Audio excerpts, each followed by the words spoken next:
we're back in open session now. Chancellor Burke will provide a welcome greeting right now.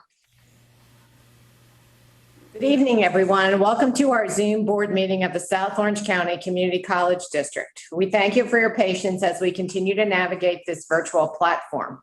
We welcome board members who are participating via Zoom webinar.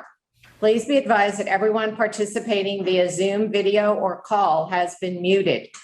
Trustees Marsha Milchiker, Tim Jamal, Terry Witt-Rydell, Barbara J., Carolyn Inman, TJ Prendergast, James Wright, and student trustee-elect Satara Mateen have been designated as panelists. We also welcome any members of our district community and the members of the public who are viewing the meeting live via Zoom webinar. Following the meeting, the district will make the recording available on the district website, and the video will be closed captioned. As a reminder, board members are asked to use the raise hand feature via Zoom when they wish to speak and are encouraged to mute their audio when not speaking to minimize disruption. The board is open to receiving public comments. The published agenda requested for public comments to be submitted in advance of the meeting by mail. Public comments will be read aloud at the appropriate time during the meeting. The board president has allowed for public comments to be read by the writer. If you submitted a public comment and have requested to read the comment into the record, your name will be called and you will be unmuted and allowed to speak. Please note that the 2-minute time limit will be observed. I would now like to turn the meeting over to Trustee Milchiker, who will call the meeting to order. Thank you, Chancellor Burke. The May 17th, 2021 meeting of the South Orange County Community College District Board of Trustees is hereby called to order. This governing board meeting is conducted pursuant to California Government Code Section 54953 and Governor Newsom's executive orders N 2920 and N 3520. I ask that all trustees mute themselves at this time. Were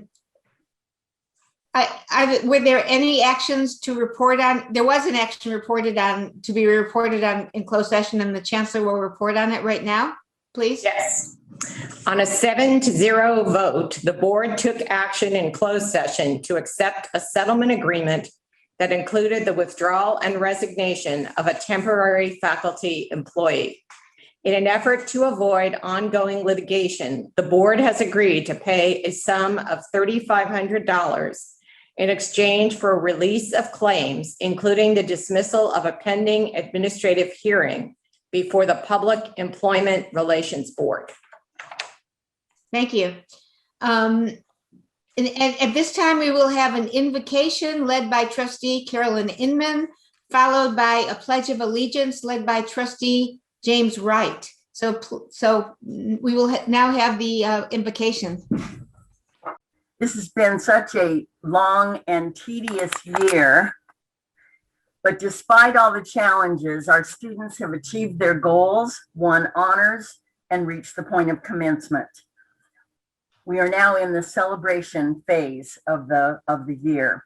You know, the pre-commencement drive-through was so much fun. As a new trustee, I haven't been able to go to very many events where there's actual students there. Zoom is not quite the same. So it was really fun with the signs and pom-poms and good luck and everything that was happening.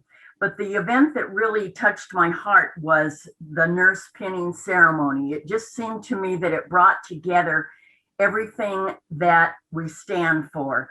And, you know, even though Zoom has been kind of tedious at times and we'd much rather return to in-person events when we can, I'm actually grateful to Zoom in that one instance, because what happened was every single student got to say a few sentences about how they felt. They were excited, they were proud of their achievements. And it was really, really nice to see that. But the other thing that was so incredible to me was the sense of community. We are a community college, and it was so neat to watch the children of the graduates, some of them, and how they were reacting to this. They were proud of their parent, they were excited. And one thing we know is that as a parent achieves more, it helps the entire family. It's not just that one person. And that was just so obvious with these beautiful children. As a community college, when we help the student, we're helping many other members of their family as well.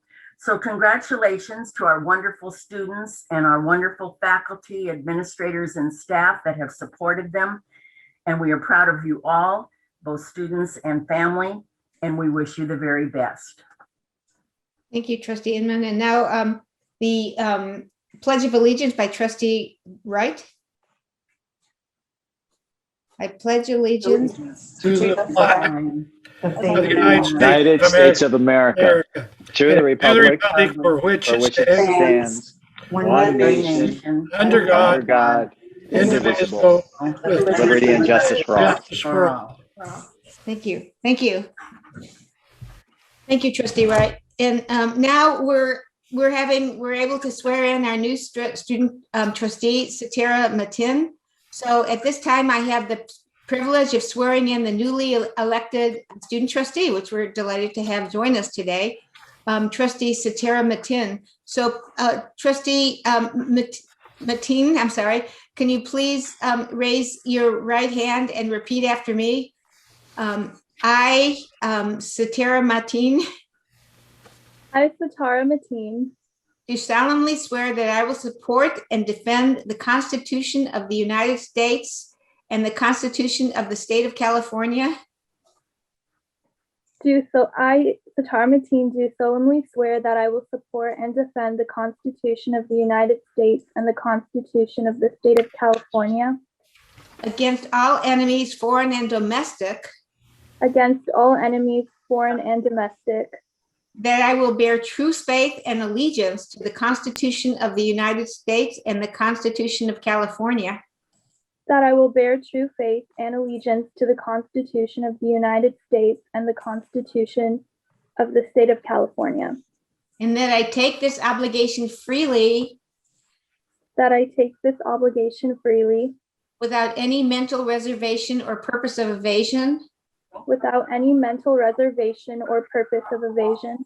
Oh, And that I will Olive, thank you very much. well and faithfully discharge the duties upon which I am about to enter. And that I will well and faithfully discharge the duties upon which I'm about to enter. Okay, congratulations, you're now a trustee. So, thank you. So now, welcome, we welcome you to our board. At this time, we will have public comments. I now ask the Chancellor to read aloud any public comments received via email. And if somebody, I just lost it.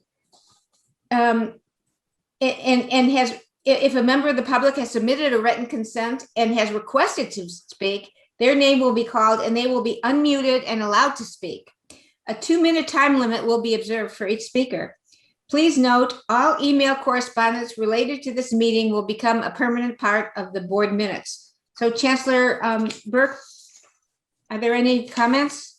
Yes, we have 14 public comments tonight. The first one comes from Dr. Stephanie Schneider. Dr. Schneider, would you like to read your public comment?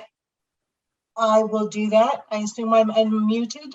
I represent Stand Up for Kids, Orange County, a national organization whose mission is to end youth homelessness. As we know, housing insecurity and homelessness is a significant issue, facing over 1,000 students on most community college campuses.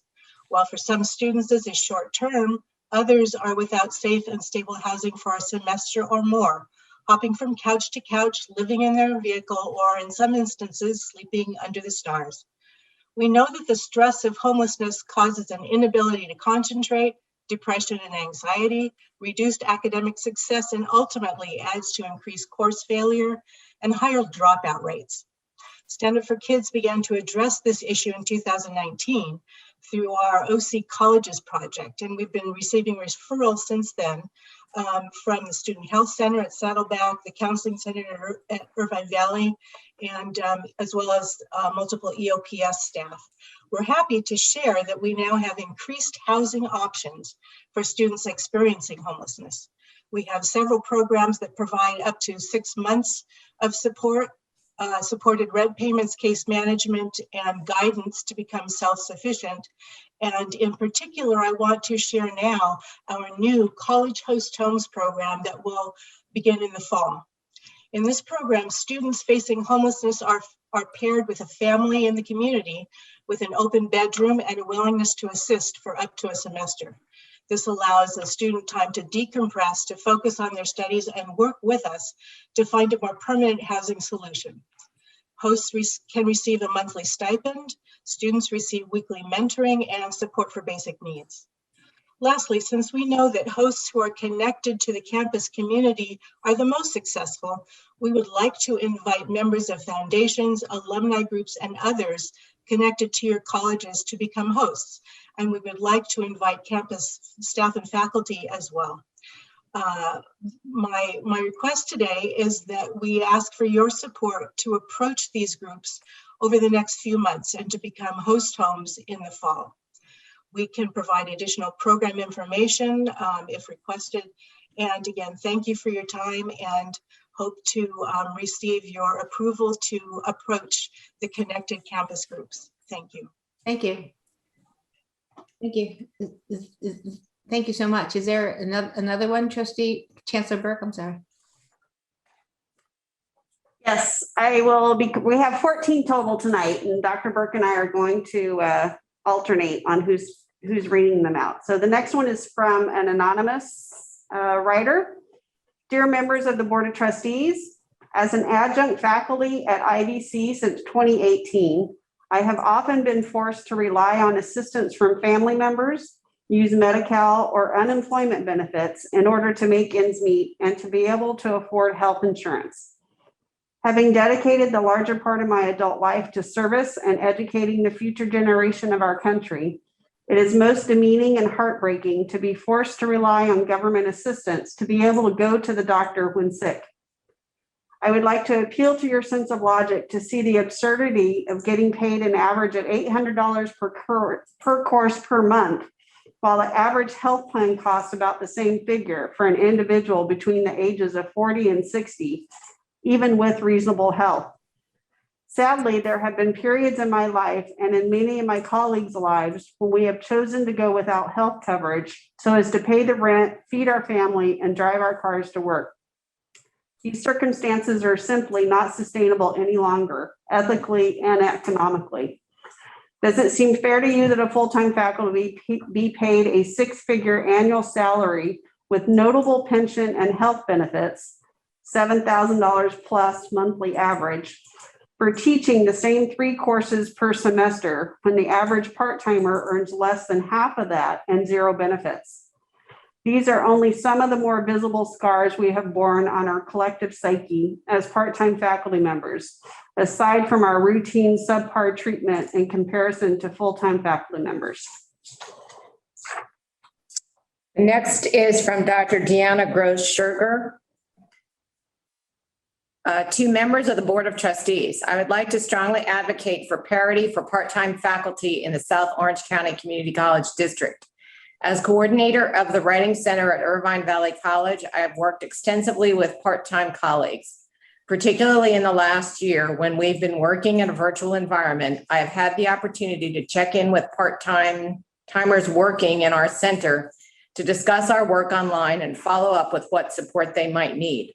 During these check-ins, I have been inspired by the strength and dedication of my part-time colleagues at the same time that I have been painfully reminded of the challenges they face due to part-time employment. I saw colleagues struggling with learning new technological platforms and working with new equipment, who put in extra time to adapt and seek support. I spoke with colleagues who paid out of their pockets to upgrade their Wi-Fi access or purchase new computers. Even in the face of these challenges, my colleagues shared with me the exciting innovations they had made in their courses, the connections they had worked hard to foster with students, and their willingness to do the best they could for the college community. I've had many students share with me how a part-time colleague changed their perspective, gave them hope and motivation, and helped them reach their goals for education. Our part-time faculty are essential to our students' success, and they deserve wages and support from our district commensurate to their work. Thank you for your time. The next comment is from Michelle Minkler. As a full-time counselor at IVC, I can't imagine how we would serve our student population without our treasured, talented, and dedicated part-time counselors. As an honors program counselor, I alone cannot provide the high-quality, complex advising and holistic counseling services our over 600 and growing honors students require.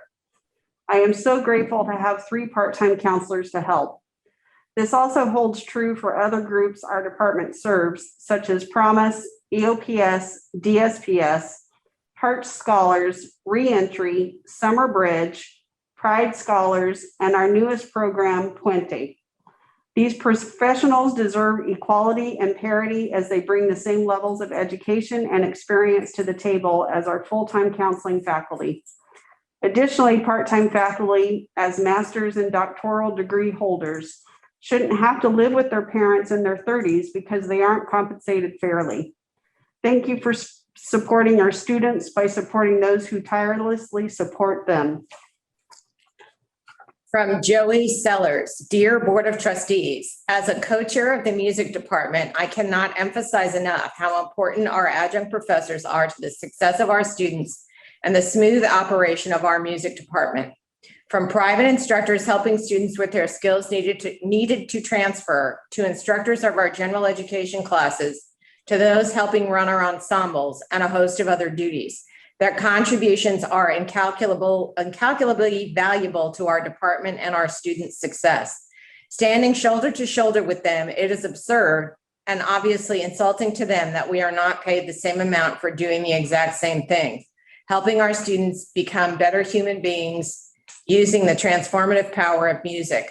Please make a fair and just decision to honor their contributions to our college and our students by striving for financial equity for all instructors. The next is from Kim Branch Stewart. Dear Honorable Board of Trustees and colleagues, as the chair of the Human Services Program, I recognize that verbalized appreciation, admiration, and occasional appreciation lunches fall short of the compensation deserving of the HS associate faculty. The average composition of the HS faculty team is 80% associate faculty members. Over the course of my 10+ year tenure, I have had the good fortune of working with a cohesive team of faculty who are highly educated, dedicated, skilled, and supportive of and loyal to the students, the HS program, and to the college. The faculty consistently attend semesterly team meetings, division and college-wide events, and provide office hours without additional compensation. In the absence of allocated office space, they grade papers and meet with students in the hallways, outside of the classrooms, wherever needed to support students. Our team isn't transient. They've made our college their home, and we want to keep it that way. The level of their work gives the erroneous impression that they do not have other priorities and commitments to their families, full-time jobs, and in some cases, continuing education for doctoral degrees and licensure. In 2014-15, I recall an effort made toward parity pay for associate faculty. That was a good start, but that was 7 years ago. It is our moral duty to do the right thing and honor the immense contributions made by our HS team and all associate faculty by providing true parity pay. After all, we could not do what we do or be who we are at Saddleback College without the dedicated work of the part-time faculty members. Let us prove that we are a college of opportunities for everyone. From Maria Mayanzet, the adjunct faculty of the Cinema, Television, and Radio Department bring a wide breadth of professional experience to the department. They inculcate students with the values and attributes necessary to succeed in a very competitive industry. They also mentor students throughout their academic training and continue to do so during their professional careers. Their contribution is invaluable to the growth of the department. They also ensure that students will complete their respective certificates and/or transfer to a 4-year university. The next one is an anonymous. Higher education faculty and equity hypocrisy. As a first-generation college graduate and Black woman, I pride myself on now being able to help young people achieve their educational goals because my education has opened doors for me. My college education has allowed me to work at top media networks and now in the higher education system. However, as a part-time faculty member, I find myself in the same position my education was supposed to help me overcome: marginalized, underpaid, and stereotyped. In my almost 10 years of teaching on the college level, I've never had a student ask me if I am full-time or part-time. However, several faculty members have asked me that question. For a student, it is implicitly understood that whoever stands before the class is qualified to teach them, regardless of faculty status. Contrarily, among faculty, there is serious othering of part-time faculty that creates a very damaging stereotype. This stereotype underpins the marginalization and economic oppression of part-timers who happen to also disproportionately be from marginalized communities. Equity has become a key terminology for every college over the past several years, yet this very stereotyping of part-time faculty as less than upholds the kinds of implicit bias that allows colleges and universities to marginalize part-time faculty economically while using us to mold students' minds into believing that education creates equity, economic security, and fulfillment. In 2018, I got pregnant with my first child. It was supposed to be a happy moment, but my first thought was, how am I going to do this financially? Luckily, I worked for IVC, where I was eligible for family bonding leave as negotiated by the Faculty Association. However, at Maricosta College, where I also worked, I was told that there would be no such benefits available to me. This experience was debilitating and left me questioning my career and purpose. How can I inspire students to work hard for their degrees when I was struggling to support myself financially as their teacher?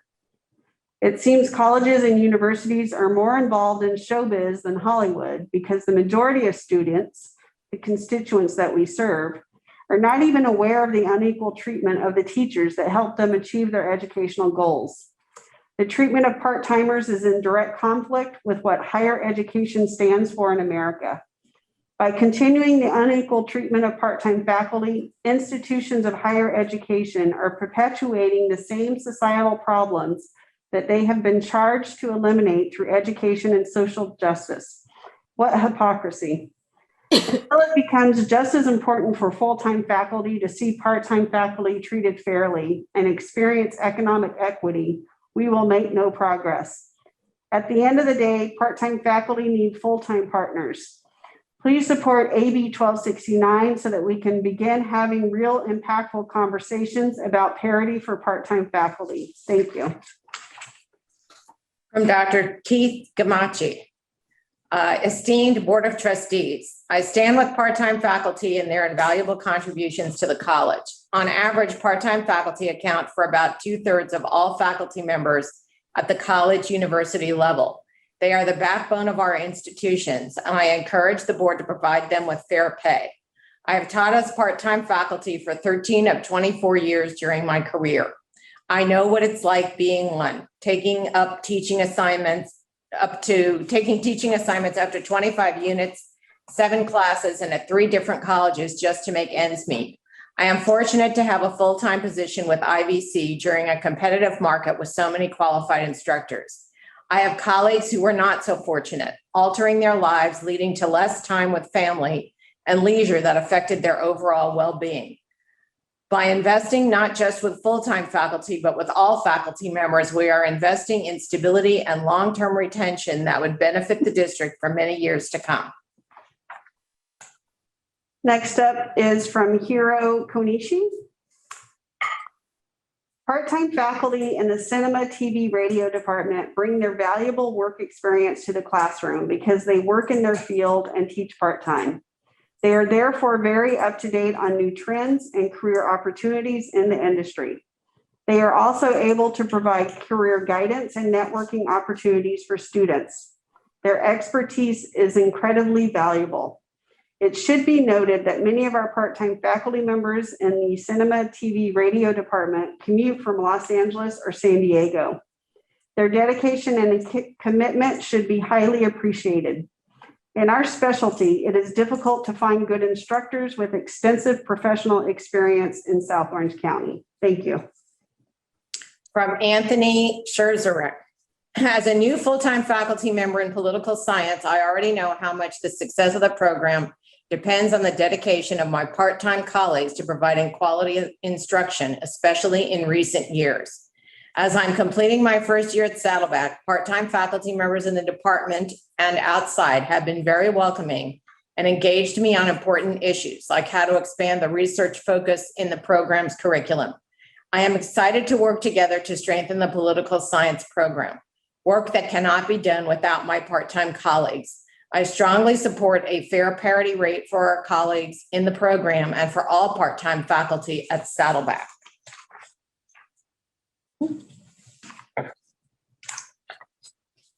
Next up is from Louis Long. Louis, would you like to read yours yourself?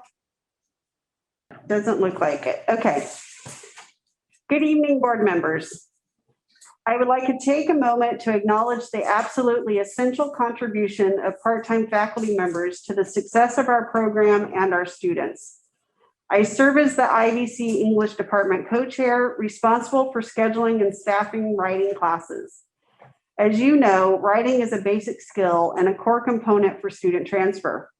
The ability to communicate effectively is not only important for our students' future success at four-year institutions, but has been repeatedly demonstrated to be an essential job skill. The majority of students at our college take writing courses at some point during their tenure here.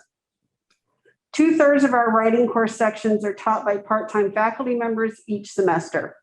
During the current semester, out of 92 sections, 62 are being taught by part-timers. 2/3 of our writing students depend upon our part-time faculty for their future success. And our part-time faculty members are simply brilliant, highly qualified, indefatigably. Sorry. Indefatigably. I need to take your class, Liz. Indefatigably committed, enthusiastic, passionate, student-centered. In addition, they contribute to our department and our college in many other ways, editing our literacy journal, The Ear, coordinating our embedded tutor program, serving on committees and the academic senate, and participating in student clubs and activities. Part-time faculty members are essential to our student success. At the same time, they are also often tremendously overworked and have to deal with job insecurity, low wages, commuting time and expense, and almost unmanageable teaching loads. I urge the board to consider these factors as we all work together toward gaining equitable wages for our highly qualified, deeply committed part-time colleagues. The next is from Anonymous. This is a follow-up to an email that was sent on Friday, May 14th to members of the board and Chancellor Burke regarding an unjust hiring process for the executive assistant to the Vice Chancellor Business Services Division. This is a recruitment taking place right now for the executive assistant Vice Chancellor of Business Services position that has been dishonorable and unjust. Thank you, Dr. Viscachill, for responding to my email. I will respond to you, but I want this on public record that in BP 4011, it is the responsibility of the chancellor or college president to ensure the integrity of the hiring process established by this policy. If, in the judgment of the chancellor or college president, the integrity of the process described herein has been substantively violated or abused, the chancellor or college president may order that the process be suspended pending determination of an appropriate action in consultation with the Office of Human Resources. If there is any indication that a recruitment has not been fair, it should be suspended and closed and started all over again. Scheduled interviews and reference checks should be suspended until a decision has been made. Also, emails should be sent out to all candidates who interviewed, notifying them of the suspension for the time being. Thank you. And the last one is from Lisa Alvarez, Chancellor Burke and the Board of Trustees. I am Lisa Alvarez and have taught at IVC for 29 years in the Department of English. During those decades, I have seen the college grow and our students succeed. For those who work at or attend IVC, the much celebrated fact that IVC has the highest rate of students transferring to four-year schools out of all 116 community colleges is not a surprise. Neither is it a surprise that the roughly half of our classes at IVC are taught, as they always have been, by part-time faculty. Neither is it a surprise that those part-time faculty make roughly half of what full-time faculty make. It is a sad, unconscionable fact. Those part-time instructors are full-time professionals in all ways. IVC couldn't have done what we do without them. Neither could our students. Everyone knows this. As a former chair of a department that provides essential classes for transfer, I have many stories about the consummate professionalism and integrity of our adjunct faculty. Too many for the 2 minutes allotted here tonight, but trust me when I tell you that beyond their contracted teaching, these are also professors have stepped up time and time again to keep programs and classes going when things, as they do, fall apart. Our part-time faculty deserve the respect that comes from fair compensation. They deserve stable careers and a living wage. Their working conditions are the learning conditions for the majority of our students.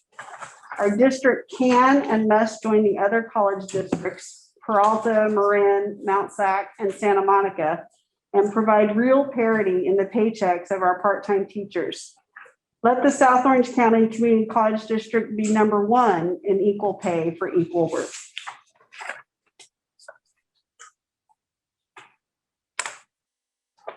That's all the public comments. Okay, well, thank you for all those really important public comments. And I know our board really does value our full-time faculty and our part-time faculty very much. They're the backbone of our colleges. And as I mentioned, I was a part-time faculty member for a number of years. So we can all really, truly relate to what you're saying. But thank you so much for your comments. Okay, right now, I would like to move, with the board's permission, general item 6.1 to approve the student trustee Mateen to make and second motions. In that way, student trustee Mateen may fully participate in the meeting since she's sworn in and after the board votes on this item. So she'll be able to. So moved. Okay, thank you, trustee Jamal. Is there a second? I second. Second. Second, trustee Inman. And the agenda item is annual approval for the student trustee to receive compensation and to make and second motions for board meetings. Is there any comment or are there any comment? Okay, Madam Secretary, can you please call the roll to approve this item? Yes. Trustee Inman. Yes. Trustee Jay. Aye. Trustee Jamal. Aye. Trustee Milchiker. Aye. Trustee Prendergast. Aye. Trustee Rydell. Aye. Trustee Wright. Aye. And student trustee Mateen. Aye. How about abstaining? Okay, and so now we're moving on to item 3.0, oral reports, limit of 2 minutes. First, board reports, and this time we're starting with trustee Barbara J. Do you have a report today? Yes, I do. Okay. I'm going to go. Okay, go ahead. Okay. On May 7th, I attended the IVC pre-commencement drive-through celebration along with the other board members. Chancellor and Chancellor Burke and IVC President John Hernandez and administrators, faculty, and staff. We were in booths on the sidelines cheering on the 520 graduates who attended. Incidentally, this is a higher number than have been in the past attended in-person commencement ceremonies. It was a fantastic event, extremely well planned, organized, and executed by the IVC staff. The plan was first class, and the IVC staff and volunteers are to be congratulated. On arriving at campus, the graduates first checked in and drove around to a booth where they received a box with a cap and gown, a diploma case, and IVC memorabilia. They then drove to another booth where they were cheered on by the trustees and administrators. From there, they proceeded to another celebration zone booth where they were greeted with lively music and were cheered on by dancing faculty and staff. Further on, the graduates could stop at one of the 3 IVC-themed backdrops for selfies and photo opportunities with families and loved ones. At this point, most graduates donned their cap and gown for photos. They were so excited and so thrilled. Along the route, there was a section for the honor students to receive their medallions. Congratulations, honor students. Thank you, IVC, for being so supportive of your students with the exceptional event. This was outstanding, innovative, and creative graduation celebration. Especially congratulations to the graduates for a job well done. I wish you success in your future educational and life endeavors. Thank you. Thank you, Trustee Jay. Next, Trustee Prendergast. You have a report? Yes. Okay. So thank you for that description, Trustee Jay. It was a very nice event, and I was glad to be there. I always seem to have a couple of former students that I taught at Beckman will come through, and I was able to take a couple of pictures with them at the photo area, so that was nice. Also attended the nurses pinning, as Trustee Inman mentioned in her invocation. That was a very, very well run event under the circumstances. Trustee Inman, you will really appreciate it when it's in person again. It's even more powerful, but it was very well done. Tomorrow morning, I will be attending the ACCOC regular meeting and hopefully have something to report from that the next meeting. Thank you. Okay, thank you, Trustee Prendergast. Next, Trustee Wright, do you have a board report? Yes, I do. I was confirmed for Thursday, April the 29th, 2021 at 11 a.m. at Irvine Valley College in the Performing Arts Center, lobby and gala. I was recording a greeting for both Saddleback College and Irvine Valley College. I had my own regala and wore it in the greetings. I also attended the Irvine Valley pre-commencement drive. It was a wonderful event. Saddleback College pinning ceremony had a virtual event via Zoom Monday, May 10th, 2021. It started at 6 p.m. and went to 7:05 p.m. 237 participants were on the line. Saddleback College will be holding a employee recognition ceremony via Zoom on Tuesday, May the 8th at 1 p.m. The event will be brief. Following the recognition for our honorees, an announcement will be made regarding a new mascot. On May the 21st, 2021, on Friday at 9 a.m., the Irvine Valley College, a virtual scholarship award ceremony will occur. At Saddleback College, a car commencement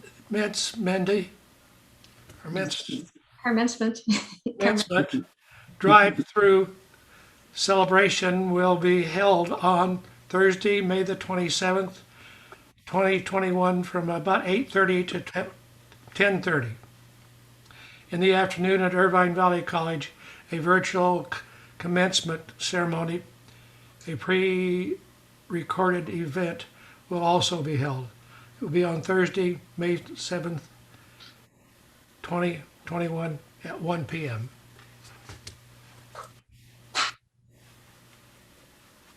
Okay, thank you. Okay, next, Let's see now, trustee Tim Jamal, sorry, we have, everybody's in order now, same order. All right. I won't repeat what everyone has said. I'll be brief. But first, congratulations, student trustee Mateen. Glad to have you on board on the team. Mateen on the team. I like it. I'm sure you're going to do great. The IBC commencement was awesome. I wish I could have stayed longer at the commencement, but I was kind of in and out. But the staff and the faculty, and of course, congratulating the students and the administration too for what they pulled off was awesome. The IBC media team was fantastic in the pack. I'm sure dealing with 7 trustees who have lots of needs and egos and sensitivities on how they looked in the recording. I think you guys did a great job in pampering us and make sure it went off smoothly. And then I may have a conflict with the Saddleback commencement. I hope not, but I hope to be there. And really, congratulations to all the students, faculty, administration, staff for a great year, despite the virtual nature of it. Thank you. Yeah, thanks, trustee Jamal. Next, trustee Terry Whit-Rydell. You have a comment? Yes, good evening, everyone. I'd like to commend Trustee Jay for doing such an eloquent job in explaining the pre-commencement drive-through. It was, I had a ball. I think I lost a pound just from all the dancing. And I have to just thank again, President Hernandez and the staff and the volunteers. You guys did a bang-up job. I've never attended something like that. And if we go through regular commencement, I hope we continue that because that was awesome. The pinning ceremony, having for 37 years, always attended the pinning ceremonies and being part of them. It just gets better and better. And I appreciate that department, the faculty, the leadership, and especially the students, the efforts and their families. We always say you can't do the nursing program by yourself.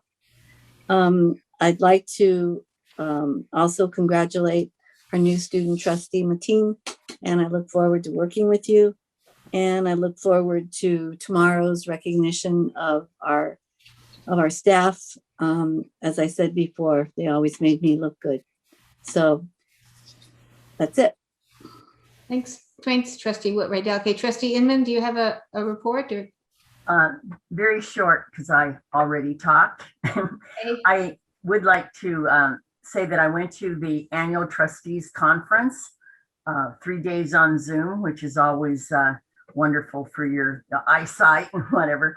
But I was amazed and, well, not amazed, but I was just really happy to see the enthusiasm and the experience and the professionalism of all the trustees. It really was an exciting kind of thing to think of the people, you know, in all of these different places doing the same work we're doing and doing the state work as well. The second thing I wanted to say is that May is also Older Americans Month. And so I want to do a shout out to the emeritus colleges. I do a lot of work at the county level with seniors, and people talk about those courses all the time. They are just so very, very much appreciated. And one of the things that I've always been concerned about is isolation and loneliness. And this is one of the very best ways for seniors to get out of that isolation. So it just it just works on every level. In addition to knowledge, it has to do with socialization and all kinds of really positive things. And lastly, I'd like to welcome Satara Mateen. And now I'm not the newest anymore. Thank you. That's it. Yeah, thank you, trustee Inman. Well, I myself picked up my plants that I talked about last month that I purchased at the Saddleback plant sale. I purchased so many plants virtually that I had to make 2 trips to Saddleback and home to bring all the plants home because they wouldn't all fit in my car. And I did a bit of research on all the plants, and now my plants are all in the ground and thriving, and my yard is gorgeous. And even better, every dollar I spent on these exquisite plants went to Saddleback College student scholarships. So I really recommend the plant sale. The California Community College's Women's Caucus honored former Saddleback College President Constance Carroll at their event this month. She's retiring after a long and distinguished career as president and chancellor. And she, as I said, she was a former Saddleback College president as well. Several people have mentioned the IVC drive-through pre-commencement celebration. It was delightful, and it was delightful to join all my fellow trustees and all the administrators and the chancellor and the president and professors to cheer and wave at the students. These, as Trustee Jay said, they actually were given gratis free regalia, presents, diplomas, and they were able to take their photos in front of these beautiful black backdrops, and it was really fun for everyone. The nurse pinning ceremony was lovely, and I'm looking forward to tomorrow when I found out what the official Saddleback College mascot will be for the next 50 years. And also, I'm looking forward to the commencement, the IBC Scholarship Award ceremony virtually, and the virtual commencement for IBC. So thank you so much for all the board reports, everyone. Thank you. Okay, now we're moving forward with the other reports. And right now with the Associated Student Government reports. And I understand the student groups change in June. So Student Trustee Mateen first. Oh, I'm sorry, Student Trustee Mateen, it's your turn. Excuse me. You forget so quickly. we welcome you. So please give a board report if you have one. No board report for today. Okay, well, we didn't want to just spring this on you. So, okay, thank you. Thank you so much. People will be happy to get home early. Right now, the Associated Student Government reports. Adam Brownell from Saddleback and Brianna Ross from IBC, are they here? Neither one of them are here. They're Okay. probably studying for their finals. Yeah, and so next month, will we, because they change in June, will we get new student body presidents at that time? Correct. Okay. Well, wish them well. They're great. And right now, Irvine Valley College Academic Senate, June McLaughlin. Do you have something to say? I do have something to say. Thank you, madam. Can everybody hear me? I'm sorry. Yeah. Okay, Yes. Thank you. So this is my last board meeting. Oh. Want to Yeah. thank everybody for a great 4 years. I've learned so much. I've learned so much from these board meetings. I want to thank the board for their dedication to seeing us through, guiding us through COVID, and for their respect of the college's decisions that were sometimes divergent from one another, but certainly reflected, in my opinion, what IVC faculty wanted. And so I want to thank the board for being respectful of that. So I also leave with a real appreciation for the district. I spent a lot of time in a lot of meetings and I learned a lot, and there's so many dedicated, amazing people at the district. I leave with renewed respect and admiration for my fellow faculty at IVC, watching everybody rise to the challenge of COVID and remote learning. I am humbled, and it was an honor to represent them. So in June, you will have before you the new IVC Academic Senate President, Professor Dan DeRolay, and IVC's Academic Senate approved a new position for the board, and I'd like to brag about that. We have a Vice President of Equity on the e-board for the Senate, and that is Professor Rebecca Beck. And then we have another Vice President, Professor R.J. Dolbin. So thank you, everyone. Take care. Okay, thank you. Thank you, June. Thank you. Professor McLaughlin. Thank you. Thank you. Beautiful words. We appreciate it. Thank you. Thanks. Bye. Okay, bye. And next we have Saddleback College Academic Center, Professor Blake Stevens. Good evening. It has been a year like no other. First, I'd like to welcome Sitara Mateen as our new student board member. And I want to thank all of our board of trustees, Terry Witt Rydell, Bobby J, Marcia Milchiker, Jim Wright, Thomas Prendergast, Tim Jamal, and Carolyn Inman for your oversight and leadership through the pandemic and movement of our classes to all online, just a seismic shift. Thank you to our Chancellor, Kathleen Burke, and our Vice Chancellors, Anne-Marie Gable, Cindy Viscachil, and Robert Bernucci, for wisdom and support of our colleges during the massive pivot of March 2020 and the past year. Thank you to our Saddleback College President, Elliot Stern, for guiding us down the winding path of the last 14 months. And thank you to our vice presidents, Tramvo Kumamoto, Juan Avalos, and Corey Wathen, and all of our deans in continuing the mission of our college. I must convey immense gratitude to all of our indefatigable faculty, I have to use that word, and support staff who accomplished the impossible in 1 week last spring break 2020, taking all of our students to the land of online instruction.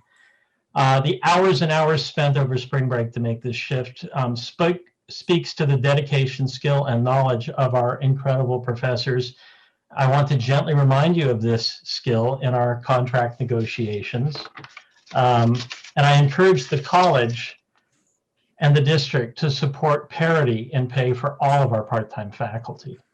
Most of all, I want to express my respect for our students who continue their education on their computers, laptops, and phones, and even watches as the world shut down around them. They are the heroes of the past year in my book. Let's continue to remember that we served them. I encourage the college and the district to move forward in providing student housing. We've started on that path. I'd like to see it continue. We've seen the cost of housing simply explode in our district, and I believe housing costs will be the biggest challenge for our colleges in the next decade in terms of number of students who can afford to live there with their families, cost of housing for students and for faculty and all of our employees.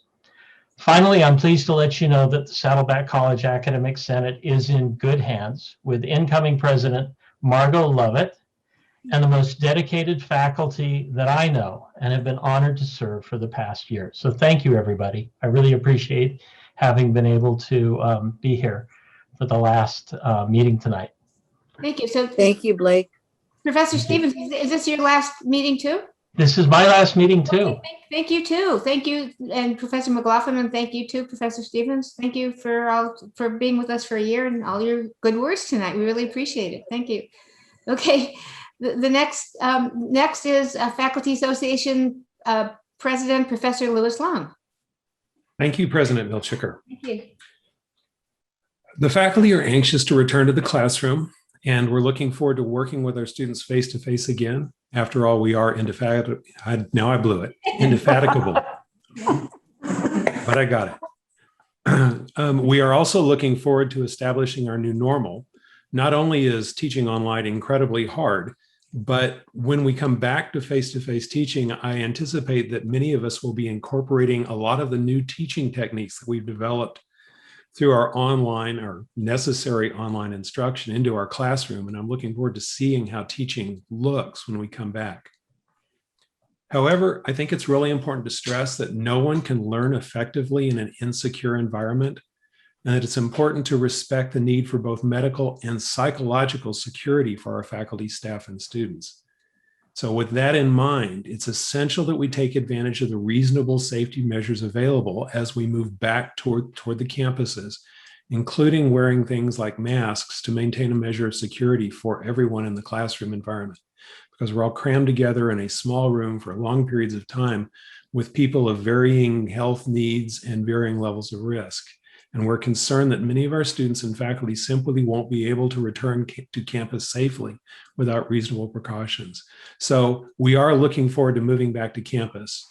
I'm looking forward personally to being able to work with my students in a classroom again, but I also want to make sure that we do that in a method that is safe, both medically safe, but also provides a sense of security for our students and our faculty.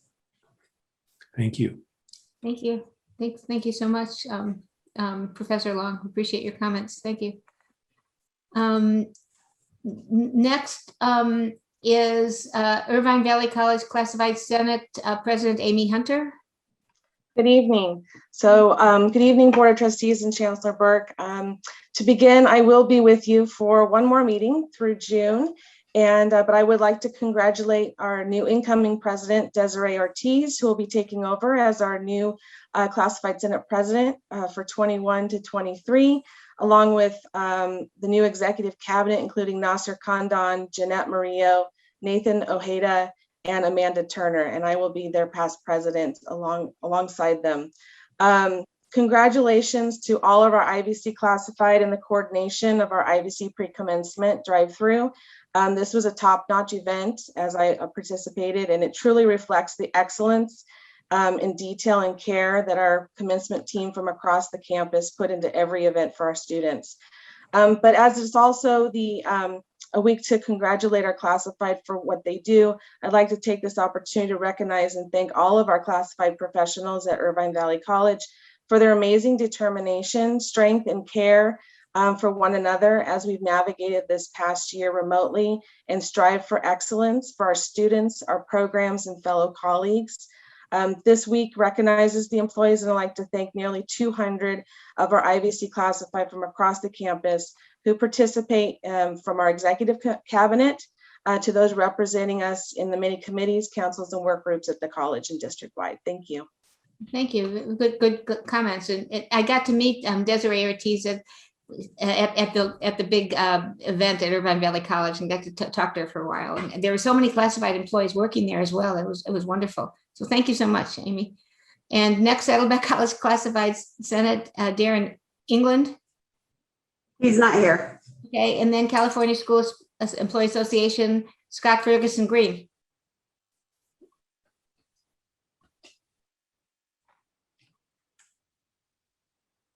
I know he's on, but he was in a class, so he may be still working with students right now. Okay, so should I call first Police Officers Association, Bo Arbuthnot? Is he here? No, he's not here. Okay. I see Scott Ferguson Green. Should I wait for him? Because I see his name there. He's probably tied up in class. Okay, so the next, there's two presentations this month. The first one is for review and study, and the second one's for discussion only. 4.1 is the board about the new board agenda platform and structure, and Chancellor Burke is going to be discussing this agenda item. I'm sure we all read about it.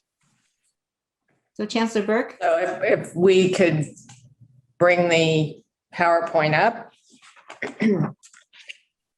While we're doing that, I'll talk about the learning objectives. So the point of the presentation is to introduce to you some of Board Doc's functions, and then primarily to look at a proposed agenda structure, which we will be presenting to you this month for review and study. And then we will bring it back for a vote in June for approval. This is not the usual timeline. You can go ahead to the second slide, please. It's not the usual timeline, but we're implementing a new software. So that's why we're going to go ahead and talk about changing the order of the agenda this evening. All right. Okay, and then we can close with any questions and discussion. So next slide, please. So this is a new platform for board agendas that will be replacing Granicus. It is used widely throughout the California Community College system.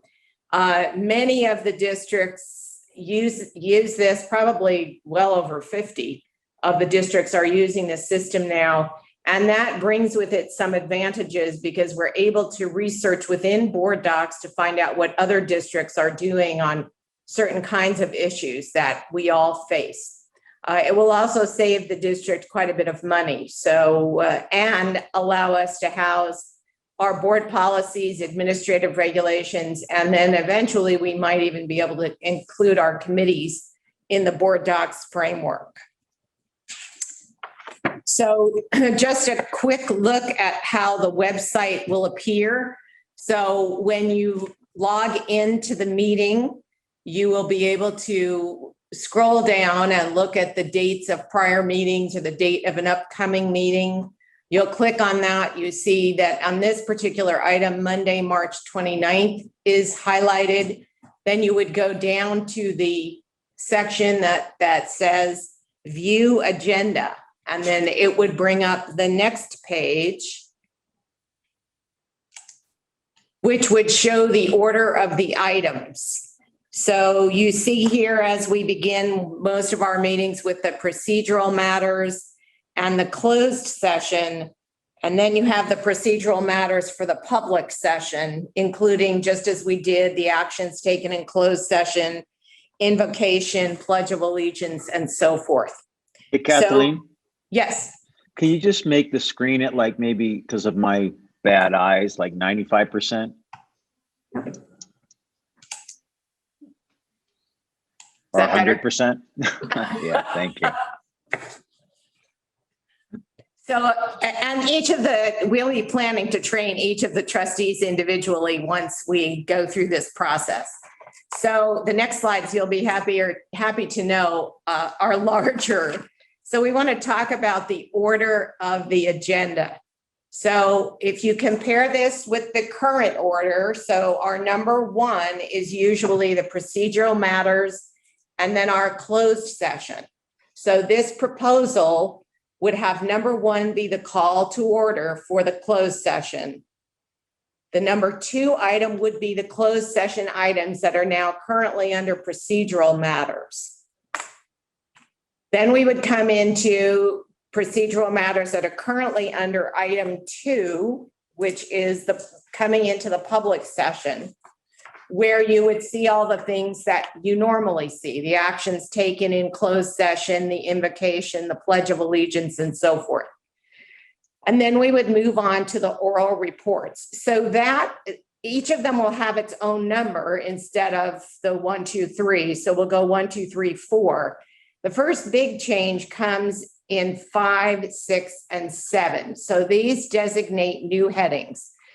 So the proposal here is to take advantage of how we can structure board docs and put any public hearings next. And the reason we're suggesting this, you may have noticed over the last several meetings that we had public hearings related to negotiations.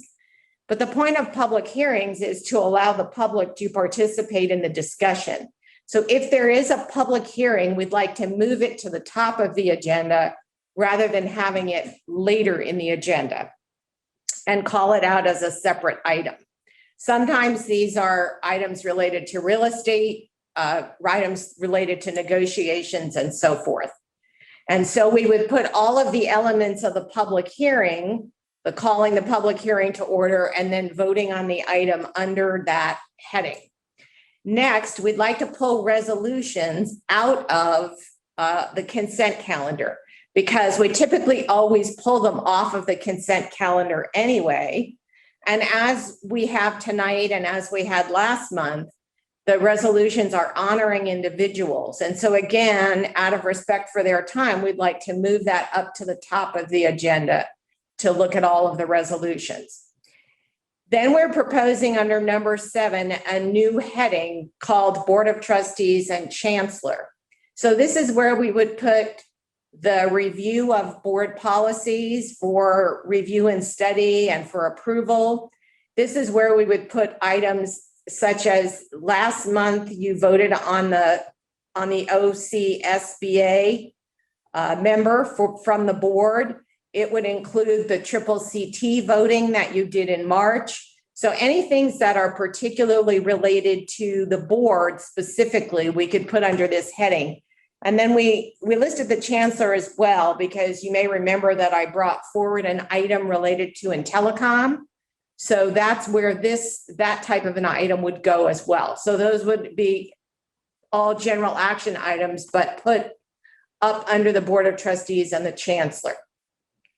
Then we would move into the presentations and discussion and action items. So that would be similar to what we have here under number 4. Only in this case, what we would do is we would also move the items related to be voted on after the presentation directly under that item. So rather than having those in general items later, we would put it with the presentation, just as there's a request to move agenda item 6.2 up after this presentation. So next slide, please. Then we would do the typical consent calendar items. 5 would become number 9. Then we would take the remaining general action items that we hadn't already pulled out in the prior headings, that are related to business services. So there would be general action items that are submitted by business services, general action items submitted by human resources, and then general action items submitted by technology and learning services. So already under our general action items, you know that the human resources items are grouped together. So it would just be moving them under this heading.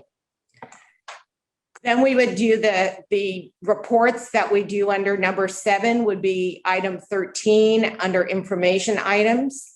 Number 8, which are the written reports from administration, would become 14. And we probably should have put written and oral reports because that's where the administrators do their oral reports. Some do written reports and some do written and oral reports.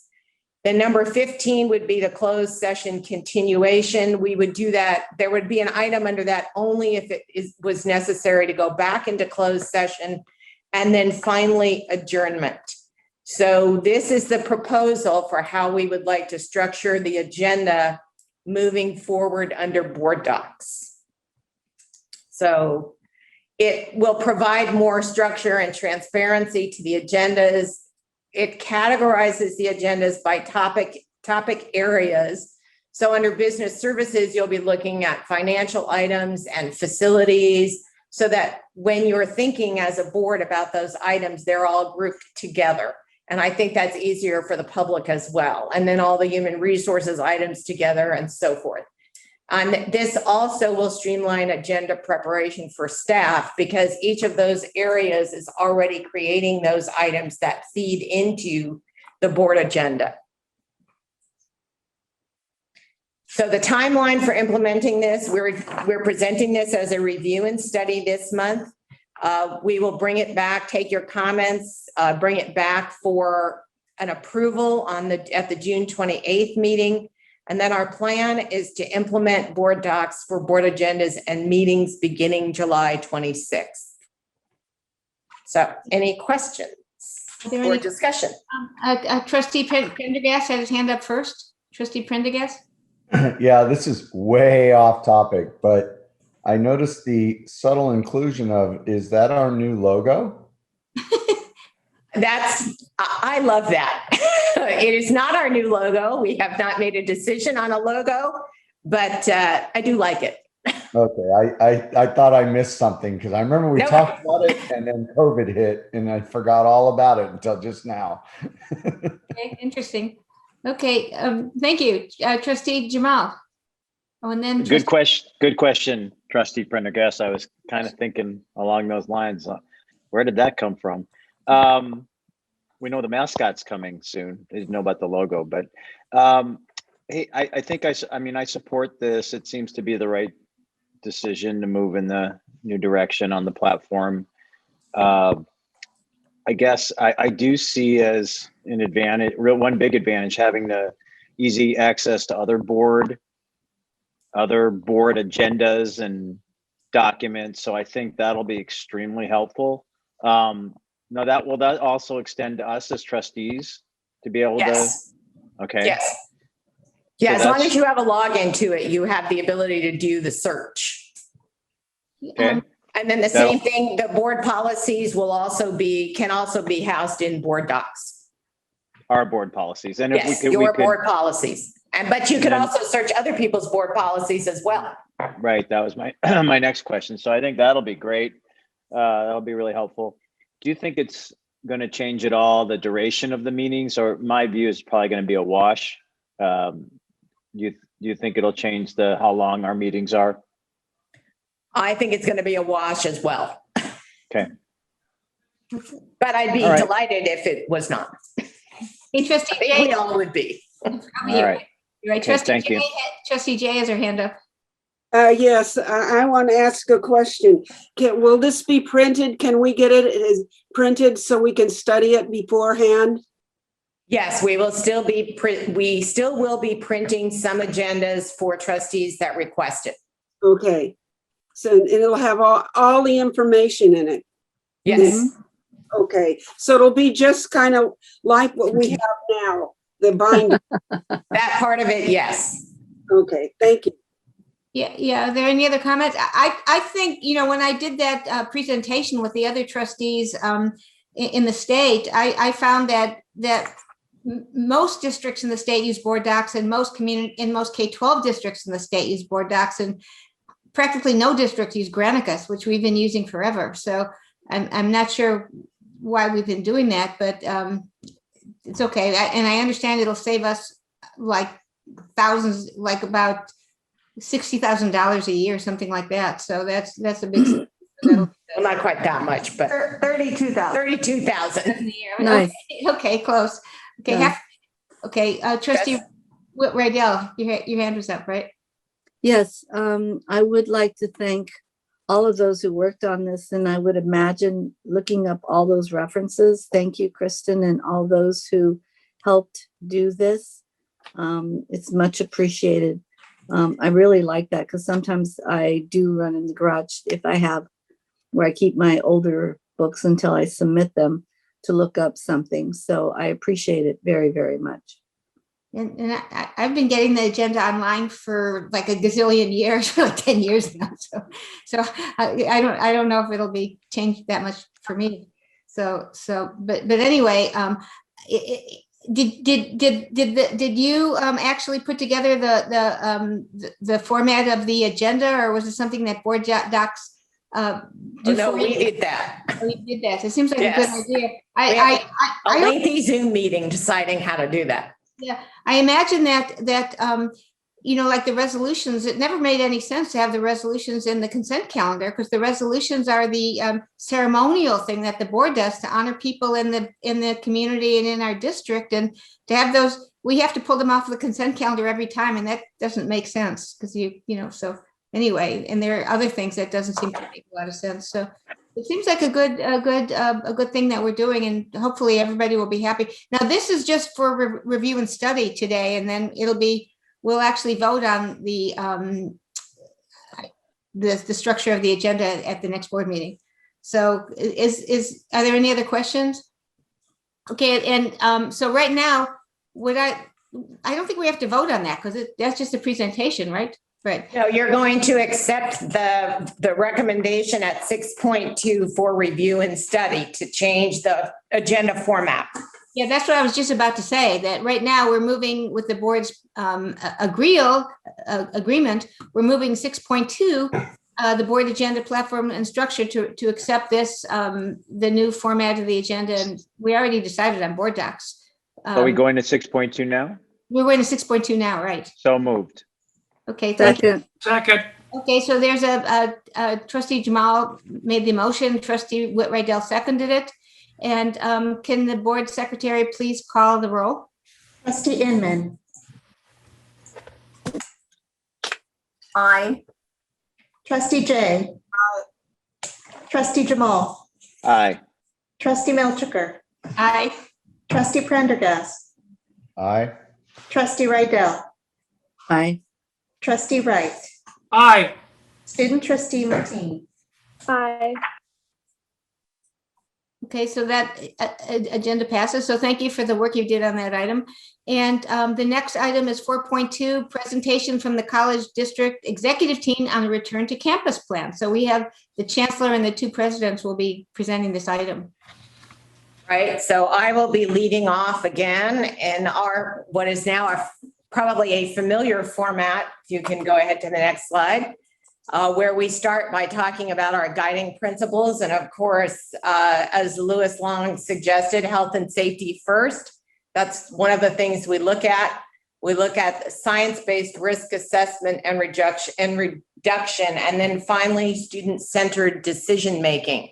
And with that, I will turn it over to each of the college presidents to talk about the ways in which decisions were made related to scheduling for the fall 2021 semester. So we're starting with Dr. Stern. There we go. I have been officially beamed up. Good evening, everybody. Glad Next to be. Slide. Yeah. Go ahead. We can start here. That's fine. We can go on to the next one. We wanted to talk to you a little bit about the fall schedule. As Chancellor Burke said, I just want to lay this down as a bit of a foundation for this. Scheduling takes a lot longer than most lay people understand. The schedule that we create for fall actually begins in about February, and it takes several months to develop, and then we release it in April, and enrollment registration actually begins in May. So at this point, registration has been underway for about a week for us. So we actually had to start looking at the fall schedule to give everybody the lead time they needed back in February, at which point we were still coming down from the curve that you may remember of the last COVID wave. But we were looking at data and projections that told us that that wave was going to come down pretty quickly, and that when it did, it would probably stay down through the spring and summer, and by fall we would have something akin to a localized herd immunity, so that it was very safe to plan to come back. With that, we decided to try to be student-centered. As Chancellor Burke said, we wanted to make sure that the schedule was student-focused based on what students needed. We know that many students have struggled with online learning. So we put out a survey to students and asked them what they wanted in fall. And you can see from the results of the survey that only about 42% of students said they wanted to remain all online. 42% all online. About 5% didn't have a response, and the remainder, somewhere in the low 50%, about 52%, said they either wanted to be all on ground or partly on ground with hybrid classes, or some online classes and some on ground classes. Some mix, somewhere over 50% total. Slide. So with that in mind, we set out some targets for the department chairs and the deans to collaboratively work on in creating the fall schedule. The first target was that we wanted 50% of all sections to have some on-ground element to meet the survey results.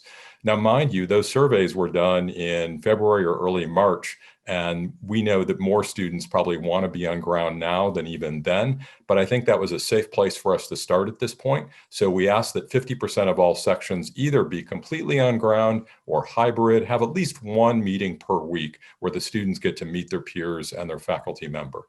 The second concept here, the second principle, is that everybody has to participate. We can't have some programs opting out and say, we're just going to stay all online. So any program that had on-ground offerings before COVID has to come back with some on-ground offerings to meet the student demand.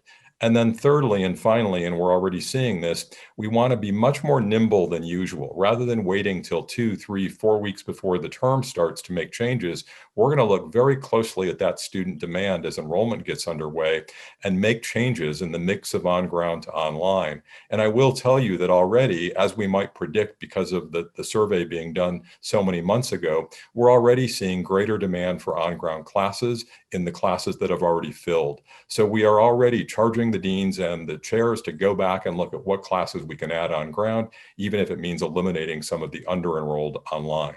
And with that, I'll turn it over to President Hernandez to talk about what they're doing at IVC. Thank you, Dr. Stern.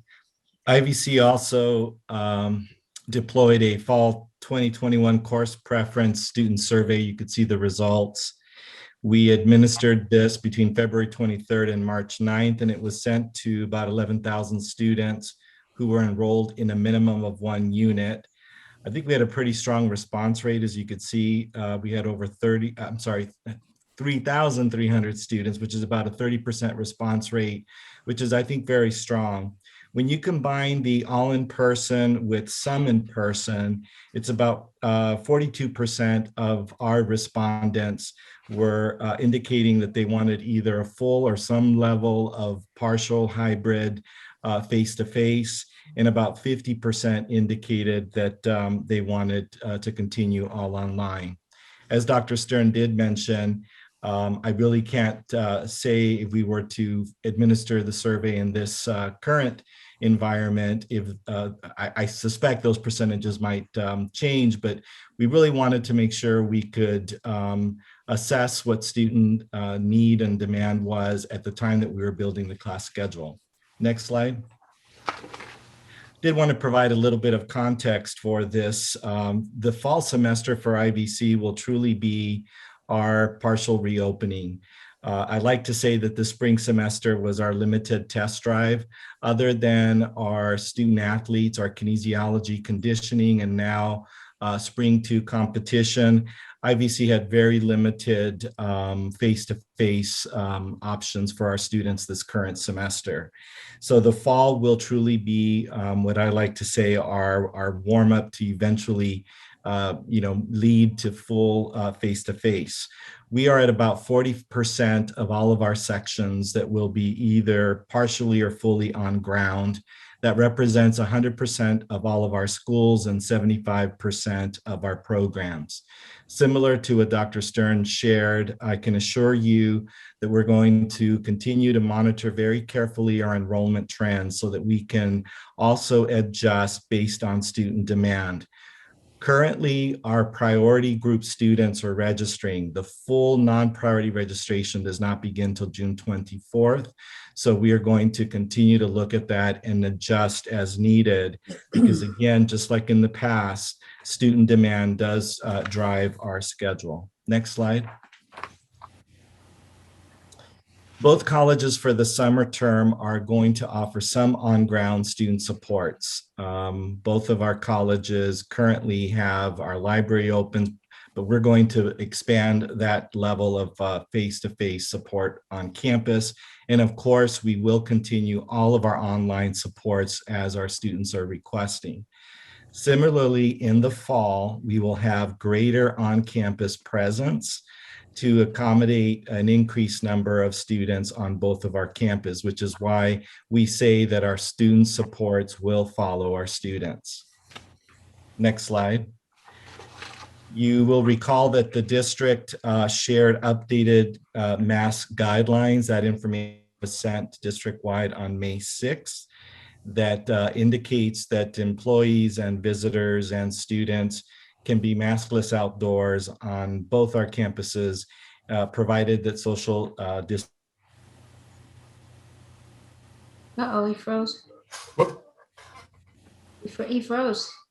He was afraid of that, so I am prepared to kick in, provided that safe social distancing can be maintained, which means when we're close together outside, we still wear masks, but when we can maintain safe social distance, we don't have to wear masks per the chancellor's revised order. And this is consistent with Cal OSHA recommendations, which may and we expect to actually change in the next few weeks or next month or so.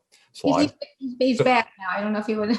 There we go. Please, John. No, we're good. Thank you for covering. I had sent them a text message earlier. I don't know why I've been having some unstable internet. Dr. Stern, back to you. I don't know, I should let you finish this slide, John, only to be fair here. So the next thing we want you to know is that we're doing our best to encourage vaccination with carrots, not sticks. So both campuses have been approved as vaccination centers by Blue Shield, and we continue to invite students and any employees who still hadn't gotten their vaccines to get vaccinated. We've delivered well over 300 vaccination doses so far at Saddleback. We are currently focused on our athletes because we're expecting the revised guideline for athletics possibly to make a distinction between testing for students who are vaccinated versus those who aren't. So encouraging our athletes to get vaccinated now rather than later. And also we're going to be reaching out to our students who have schedules on ground this summer, getting them vaccinated as much as we can. And then finally, we'll reach out to students who have on ground schedules in fall and offer them up the opportunity to get vaccinated as well. One more thing on the vaccination issue is that we cooperate carefully with our Orange County Department of Public Health.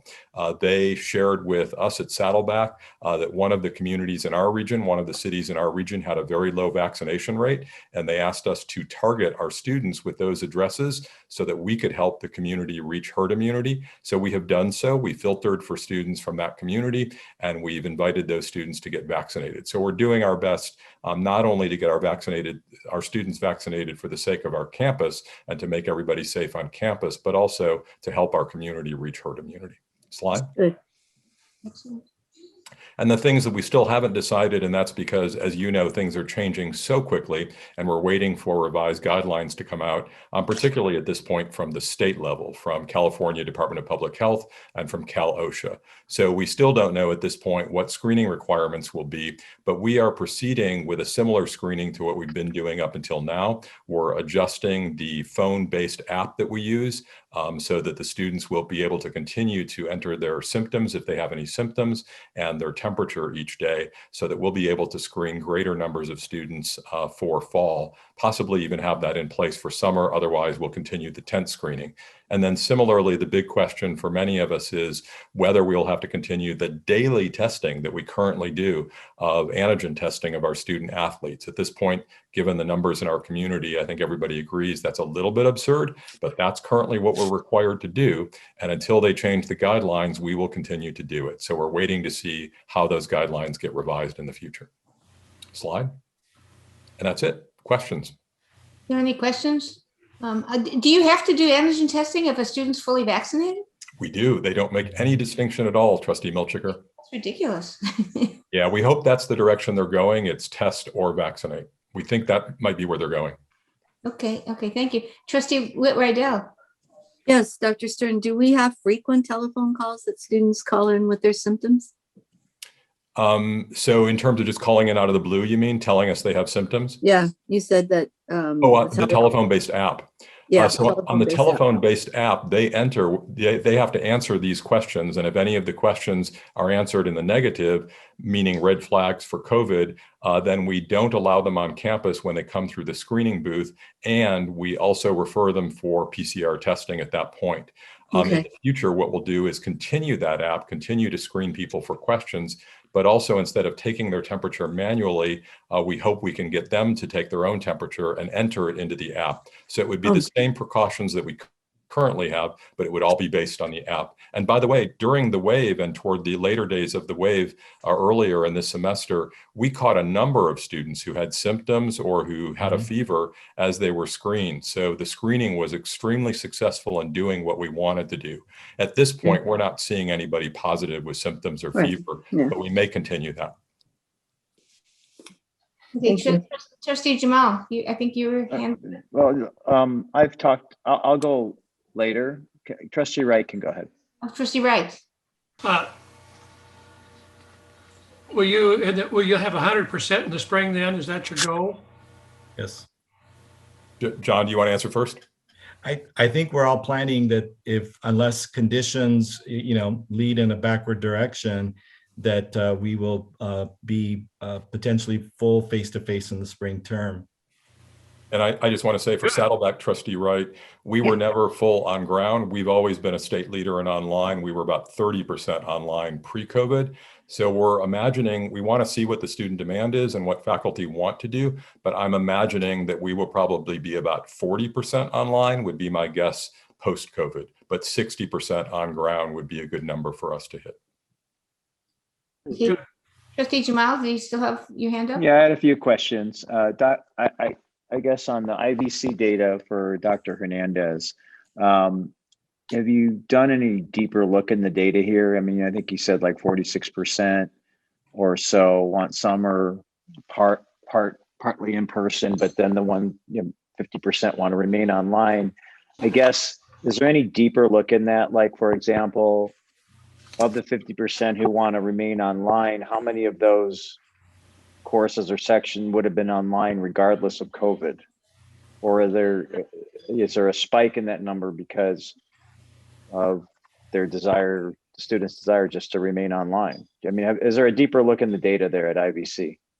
No, not since we administer the survey. Our survey did ask some additional follow-up questions of students. We asked them, for example, if we would have reduced classroom capacity due to social distancing, would that affect their decision for wanting in person or not? We asked the same thing about temperature checks, installing a mobile app and so forth. What we did find is that the majority of students were, with the exception of things like installing a mobile app with location tracking, that reduced the number of students who wanted to take classes on ground. I believe IVC, if I'm not mistaken, we were probably somewhere in the 20-ish%, and I'd have to double check this prior to COVID online. I suspect that we are going to see a continued increase for online education moving forward in the spring. But as it relates to the student survey, we haven't dug any deeper. I do know that we have a town hall with students tomorrow. There's probably close to 100 students that have pre-registered, and they did submit questions. And there were a lot of questions about mask requirements, social distancing. So it'll be very interesting tomorrow at our town hall to get a better gauge if that is a concern for students in terms of wanting to come on campus, or if they just want reassurance that we're going to have these safety protocols in place. I suspect the real assessment's going to happen after all students begin to register at the end of June, because I think based on what students register for, it'll be very telling if our 40% of face-to-face, all or partial, is going to be sufficient, or if we need to look at adding additional sections. Again, it's hard for me to predict what I think student behavior will be this coming fall semester, but we're going to look at that very, very carefully and adjust as needed. Yeah. This hold on. So, I mean, just looking at the data, I mean, we've talked about it in the past that, I mean, you know, the district and the colleges, I mean, what is the future here in terms of the combination of in-person versus online? We're now having some progress at ATEP with physical structures, but really the question is going to be how much physical structures are we going to need going forward if this continues regardless of COVID? So we don't have time for that tonight. But I had a couple more questions, which is the mask issue. I think on your presentation, it was mentioned that, hold on.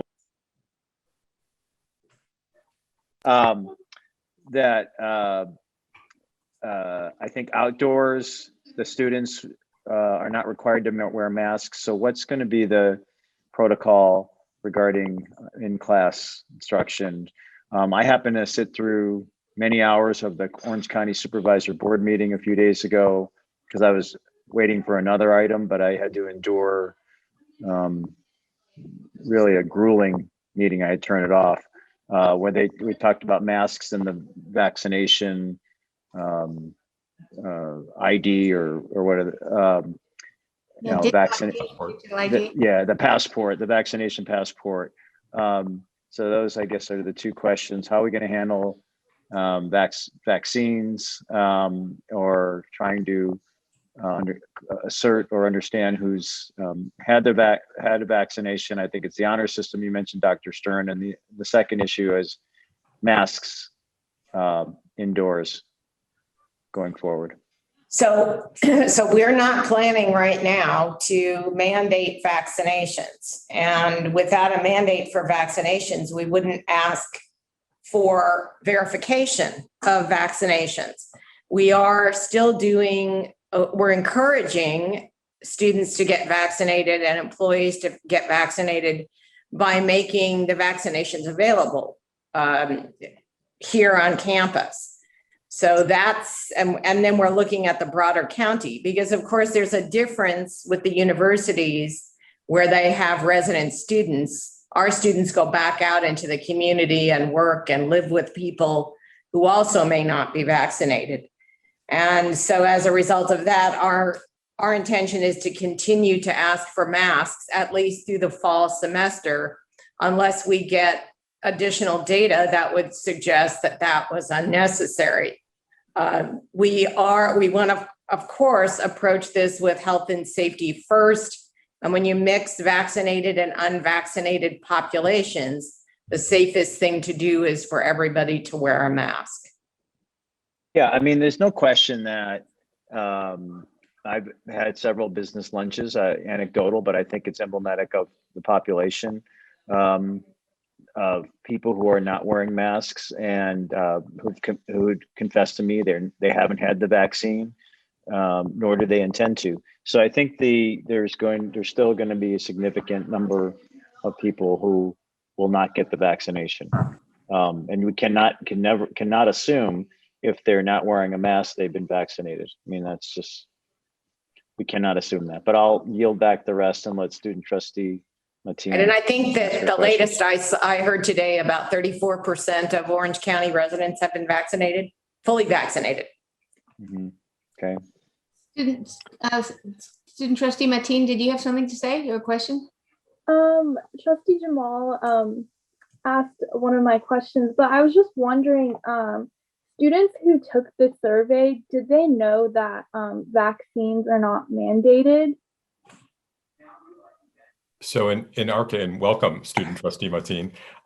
In our case, we had two other questions on our survey that followed, which was, would you get a vaccine at all? And second, would you get a vaccine if it was mandated to come back to class? So from the context of the other questions, they probably knew that we weren't yet making a decision about whether vaccines were mandatory. So they would probably assume that we weren't making vaccines mandatory when they answered the question. Okay, do you have another question or lost her? Yeah, I thank you for that report. I was surprised to see how many students went full online classes in the fall. There was like the great majority of students, well, half of the students went straight online classes in the fall. I was surprised to see that. But as you said, it wasn't done just yesterday. It was done a while ago. So what is happening with the Emeritus Institute in the fall? Are they, have you decided if they're going to be online or virtual or what? For IVC, it'll be a combination. There will be some sections that will still be online. We will have some that will be partial face-to-face. I think Emeritus represents the response to Emeritus in terms of our course offerings is very similar to other disciplines. Mm-hmm. And for us, it's pretty similar, Trustee Milchiker, but it's more complicated because we teach Emeritus at over 30 community centers around the region, and they have to determine who they want back and don't. So it's a bit complicated, but our goal is to try to get as many of the classes that are hands-on, like the art classes, back on ground as quickly as possible. But I think we want to continue offering online classes, particularly in the more didactic-based classes that don't have hands-on. Many of our Emeritus students tell us that they don't want to lose that. They really enjoyed being able to access Emeritus without having to travel to do it. So we want some mix in the future. Yeah, that sounds wise. The Emeritus students I've spoken with, some of them just love the online classes and they feel like it saved their life, not having to go out. The Laguna Woods clubhouses were all shut down. They couldn't get out of their apartments. They couldn't get public transportation. So they felt that the online classes was just life-saving for them to give them something really important to learn and to do. So that was a really interesting report. So thank you for that. And we'll move forward. So thank you for really taking in the needs of the community. And also the other thing I really want to thank everyone about is having the vaccination clinics right in the communities, right at the colleges, because that's what they're all trying to do. They're trying to have the vaccinations available to the people in the communities where they live. So they will make it very easy for them to get vaccines and make it socially acceptable for them to get the vaccines. So thank you. Thank you for that. Okay, now we're moving on to the consent calendar. Are there any items that any board members would like to have removed? 5.2. Thank you so much, Trustee Wright. 5.2. What about any other items? Yeah, 5.7 and 5.9.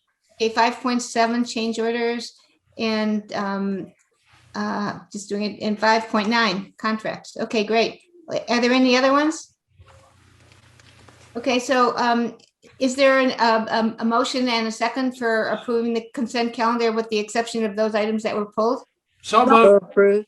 Okay, Trustee Wright made the motion. I think Trustee Whitwell seconded it. So, Madam Secretary, can you call the roll, please?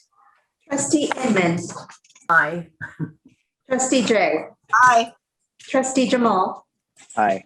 Trustee Milchiker. Aye. Trustee Prendergast. Aye. Trustee Rydell. Aye. Trustee Wright. Aye. Student trustee Mateen. Aye. Okay, the next item then is item 5.2 that Trustee Wright pulled the resolutions, and there's 5 resolutions this month, very important resolutions. So I believe Chancellor Burke is going to be reading them.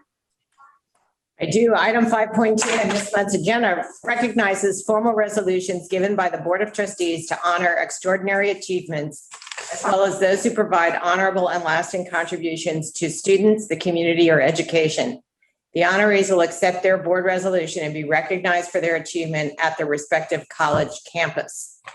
This month, we're honoring our outstanding classified staff of the year.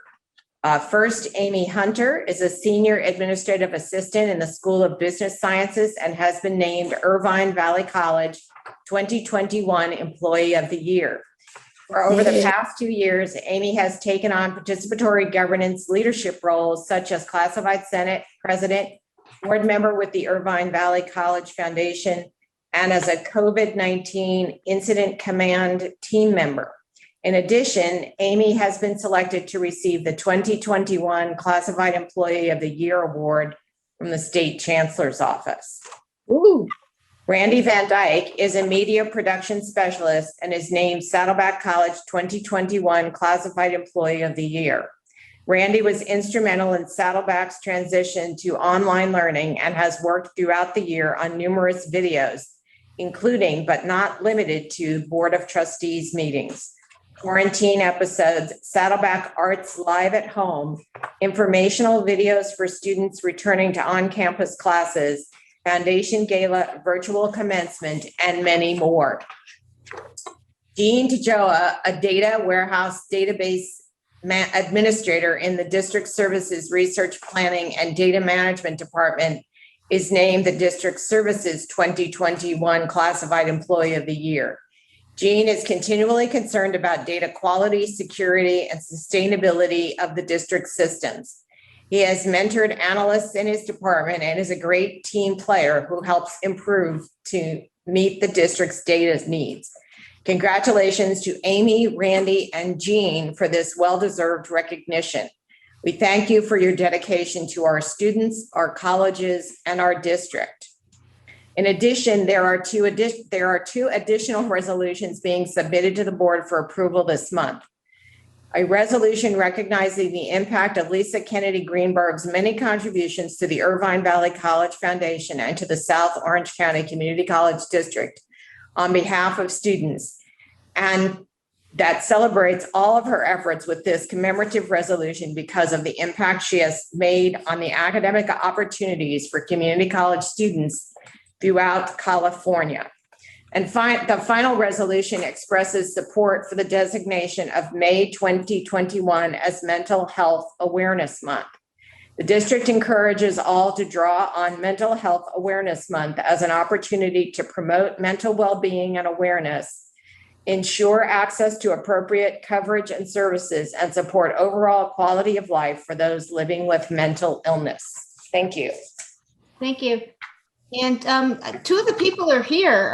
Amy Hunter is here, and so is Lisa Kennedy Green. So I would just like to, would they like to say a word or two? Is that appropriate? There's Amy. Sure. I think it's fine, Marcia. Okay. Let them talk for a couple, 30 seconds each. That'd be great. Amy, would you like to say a few words? You're not only the district employee of the year, but you're the state employee of the year. So that's wonderful. You deserve it very, very well. Thank you so much. I'm deeply honored, and it's a great accomplishment to receive this award, and I'm just deeply honored for receiving this. So thank you so much to everyone who has nominated me and supported our classified here at Irvine Valley College and all the classified within the district. So thank you. Thanks so much, Amy. You're a true leader. Thank you. And Lisa Greenberg, you've been the president of the IVC Foundation for well over 3 years now, and you've done incredible work in statewide to help our foundation, all foundations, and done a fabulous job. And I don't know what IVC Foundation is going to do without you, but would you like to say a few words? I just wanted to say thank you. It's really been an honor to serve with Lisa and her team, and also work with the district to accomplish some tasks that we did over the past several years. And I'll still be around in the background supporting the board, and you know, it's just been a pleasure to work with all of you. Yes, thank you so much. Thank you for all your work at the district and statewide. And I know that you donated all these prizes at the last gala to everybody that drove through, and that was so nice of you. So we really appreciate all your help, and we hope that you'll be with us for longer. Thank you so much. That's wonderful. Good, thank you. Okay, thank you. Okay, thank you so much. Okay, thank you for all the it's nice to have resolutions to honor the people that really make a difference for our district and community college students, which is so important. Okay, the next item is item 5.7 that trustee Don't we need to approve You the need balance? action? Yeah. I You need a move motion to and a second. I move to approve the balance of the consent calendar. Second. Second.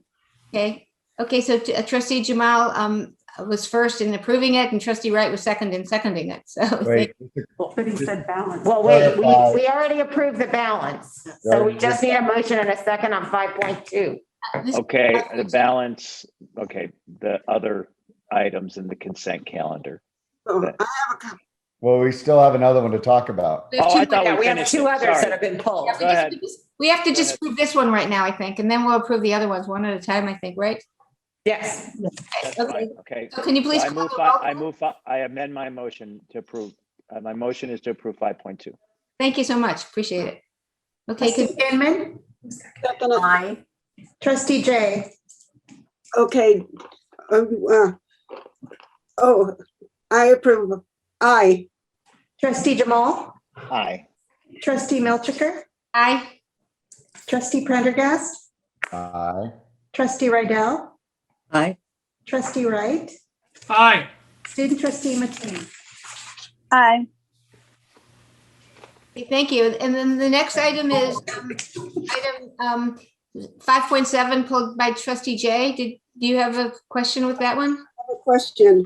It's an Exhibit B, page 1 of 2. It's the Granius Incorporated Software License Agreement to extend the contract term by 7 months for online subscription for the Board of Trustees meeting management software through 12/31/21.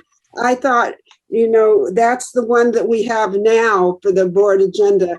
And it looks like we're looking at another one. Why are we going through a contract to December 31st with this company that we might be dropping?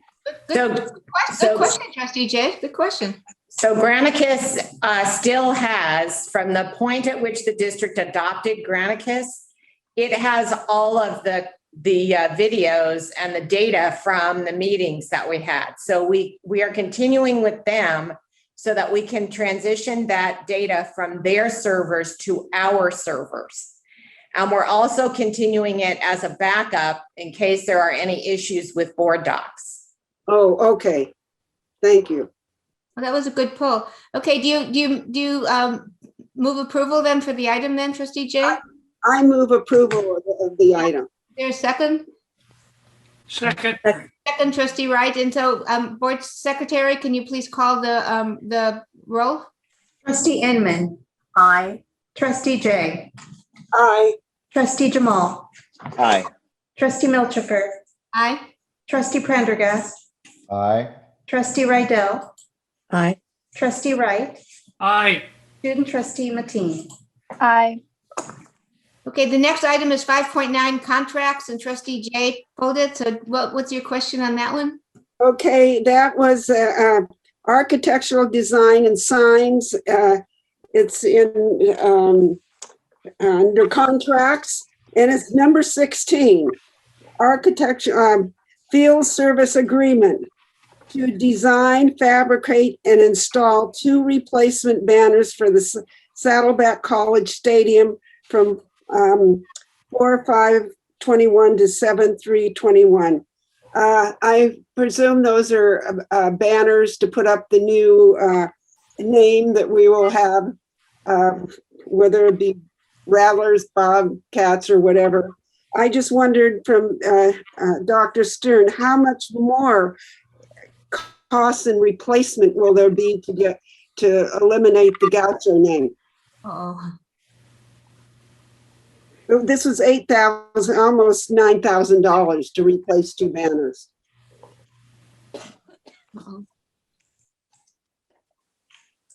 I presume they must say Gauchos. I don't know. It's a brand new stadium that really hasn't been used. Yeah, the banners that were there did say Gauchos, and so those have been taken down and replaced. And Dr. Stern should be able to address the rest of it. I am hereby beamed up. Sorry for the delay. In addition to the banners, we are replacing turf that said Gauchos in it. There are a number of banners elsewhere in the college, murals and so forth, flooring that may have the G. I want to reiterate that we weren't just changing a mascot name because the college chose to change its mascot, but the G had intellectual property concerns. It was a G that was actually copied from a professional team and also looked exceedingly like a specific university athletic team as well. And as a result of that, we would potentially face intellectually property lawsuits had we not made the change and if we did not continue to replace some of these gear with the new mascot, whatever that might be. Stay tuned at 1 o'clock to find out. How much is this going to cost us? We're going to transition over time, so I don't have a number for you. I can only speak to the things that have been done so far. Anne Marie might know for district because some of that was covered by the stadium budget. Anne Marie, can you speak to the things in the stadium? Yes, the total estimated cost right now is about $89,000 for everything, which includes this particular contract in question. Okay, thank you for answering the question. Okay, thank you. Do you want to? Just a quick follow-up, Marcia. Yeah, Trustee Jamal. I just was thinking about it today. Dr. Stern, is the excess apparel, and I'm sure there's apparel that still had the Gaucho name on it or the G on it. Have we made a donation of that apparel? So most of the apparel is sold through the bookstore. So it's really, we asked the bookstore to stop selling anything with Gaucho on it several weeks ago, Trustee Jamal.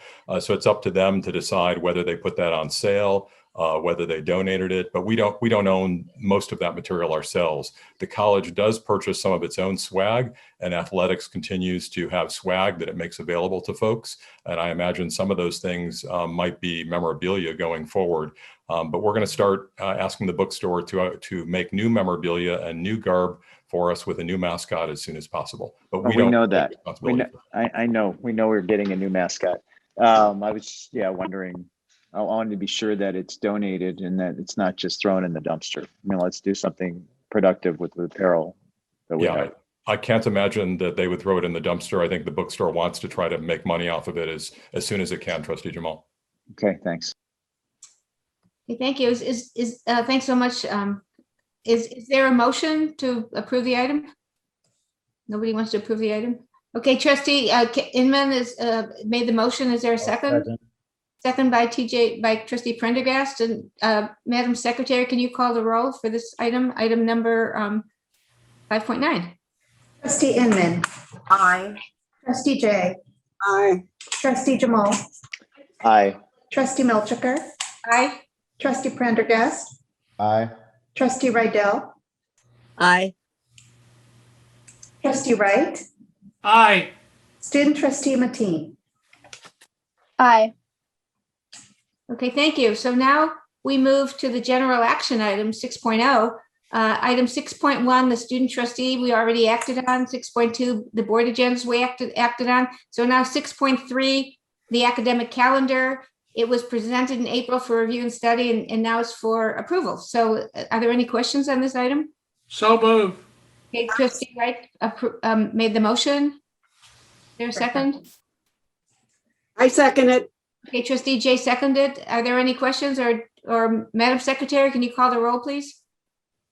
Trustee Inman. Aye. Trustee Jay. Aye. Trustee Jamal. Aye. Trustee Milchiker. Aye. Trustee Prendergast. Aye. Trustee Rydell. Aye. Trustee Wright. Aye. Student Trustee Matteen. Aye. Okay, the item passes. 6.4 is parking fees for fall 2021 and electric vehicle charging station fees. Who would report on this? It's for both districts? Is it Vice Chancellor Gable that's reporting on this? Or we don't? Well, yes, so we've put this forward, since we're not going to be fully back on ground for fall, we are recommending that we waive the parking fees for fall of 2021. And then also with the build out of the ATAS building at Saddleback College, we have now put in and installed electric vehicle charging stations at Saddleback College, and Irvine Valley College already has a few of them as well. And so what we need to do is establish the rate that we're going to charge individuals for charging their cars, utilizing the electronic charging station fees. And so the campuses have done extensive research in comparing rates at various colleges and in the surrounding areas. And so they are recommending that we charge 25 cents per kilowatt hour to use the charging stations. And then once your vehicle has charged, then there would be a $3 per hour fee after that, but you will have a 45-minute grace period. And so that is what the recommendation is moving forward. Okay. Should I get rid of my hybrid and get an electric car now? Okay. Are there any questions? I have a question. Okay, Trustee Inman. Yes, are any of the electric vehicle charging stations planned to be at the disabled parking spots? The reason I ask, I was on the OCTA special needs, and this is an issue for people who have wheelchair type of large vans. I guess they don't charge for very long. And so it'd be helpful if when they were in class, it could be charged. Wow, that's a good question, I think. So there will be some stations for disabled vehicles as well. Thank you. Great. Yeah, that's good. Are there any other questions? Trustee Prendergast. Yeah, just curious, dealing with electric charging myself, and I know Trustee Jamal has done this as well. There's a few different companies. There's EVgo, Evergreen. There's a bunch. I will say 25 cents a kilowatt hour is very reasonable from what I've seen out in the market. But I'm just curious, how are we going to use one of those companies, and do they take a cut, or are we going to develop our own way of billing and charging that to have the money go directly to the colleges? Good question too. Okay, go ahead. So yes, we are using a company. We are using ChargePoint, and then the fees will still come to the colleges. There is one caveat. We are trying to work with San Diego Gas and Electric, where they have a new program that they are unveiling where they will install charging stations and they will pay for it themselves. But those charging stations would be owned by San Diego Gas and Electric, and they would charge their own rates, which would be the rate of the electricity plus a little bit more. So I think their rates will be higher than what our rates are. And that those charging stations, if we're accepted by San Diego Gas and Electric, would only be installed at Saddleback College and likely only in one parking lot. So like I said, it is a pilot program that they have underway that we've applied for, but we don't know if we've been accepted yet. At Irvine Valley College, they are under Southern California Edison. They have a different program, but what their program is that they will pay to install the infrastructure for the charging stations. We have to buy the machines ourselves, but then we own the machines, and then we would be the ones that would be doing the contract with ChargePoint to go forward. So we would still use ChargePoint at Saddleback campus as well on the charging stations that we put in ourselves. But at Saddleback, we could have two different rates, which would be fully noticed to anybody who's using those to state whether or not it's the San Diego rate or if it's the district rate. And will there be, when we eventually do come back to in-person meetings, Will there be any charging stations at trustee parking? So I believe it is lot 13 that San Diego Gas and Electric is favoring at the moment. But like I said, we don't know if we've been accepted. And then once we figure out where San Diego Gas and Electric is, we are trying to evaluate on Saddleback's campus the best spot to put in charging stations moving forward. And the plan is that that would be part of our broader package of bringing in even solar canopies in the parking lots in order to help meet our sustainability goals. So when we're looking at that, we will also be looking at the charging stations and where to place those as we put solar canopies within the various parking lots at Saddleback. Good idea. Okay, thank you. Are there any other questions? Yeah. Okay. Trustee Jay. Why are we voting on this now when there's so many things up in the air about the different companies and where the charging stations are going to go? Why are we voting on this? Well, we already have some charging stations at Irvine Valley College, and then we have 6 new charging stations that have just been installed at Saddleback College. And so we need to get the fees approved by the board so that we can start utilizing those charging stations. Now, do we also have to vote on the fact that we're not charging any parking for students or employees for the fall term? Yes, it's all one item. Yes. Okay. So I think that's a really nice thing we're offering to our students. No parking and even employees. It's a nice thing. So I think that's good. I so move. Okay. So Trustee Whit-Rydell moves and Trustee Wright seconds. Can you please call the roll, Madam Secretary? Trustee Inman. Aye. Trustee Jay. Aye. Trustee Jamal. Aye. Trustee Milchiker. Aye. Trustee Prendergast. Aye. Trustee Rydell. Aye. Trustee Wright. Aye. Student Trustee Matteen. Aye. Thank you. And then the next item, 6.5, is Regional Strong Workforce Program Participation Agreement for federal year 2022 between Rancho Santiago Community College District and South Orange County Community College District. So would this be Vice Chancellor Gable speaking about this one also? I think we can just move to a motion and a second. Yeah, I moved the item. Okay, so Trustee Jamal moves it. Is there a second? Second. This is a good program for us. We're making $2.5 million. Great. Not really, Marcia. Not really. Yes. No. Don't say it like that. That's Okay. not correct. It says $2,461,028 income. It says. Well, right, but it's to be expended on programs throughout the county. Okay. And Rancho is but some of our programs that we're having, we're the regional lead. I won't go through it. We're the regional lead in about 5 different programs. I won't go through it now, but it's pretty nice that we're the lead in those programs. Okay, so is there any questions or comments on this? So can you please call the roll, Madam Secretary? Trustee Inman. Aye. Trustee Jay. Aye. Trustee Jamal. Aye. Trustee Milchiker. Aye. Trustee Prendergast. Aye. Trustee Rydell. Aye. Trustee Wright. Aye. Student Trustee Matteen. Aye.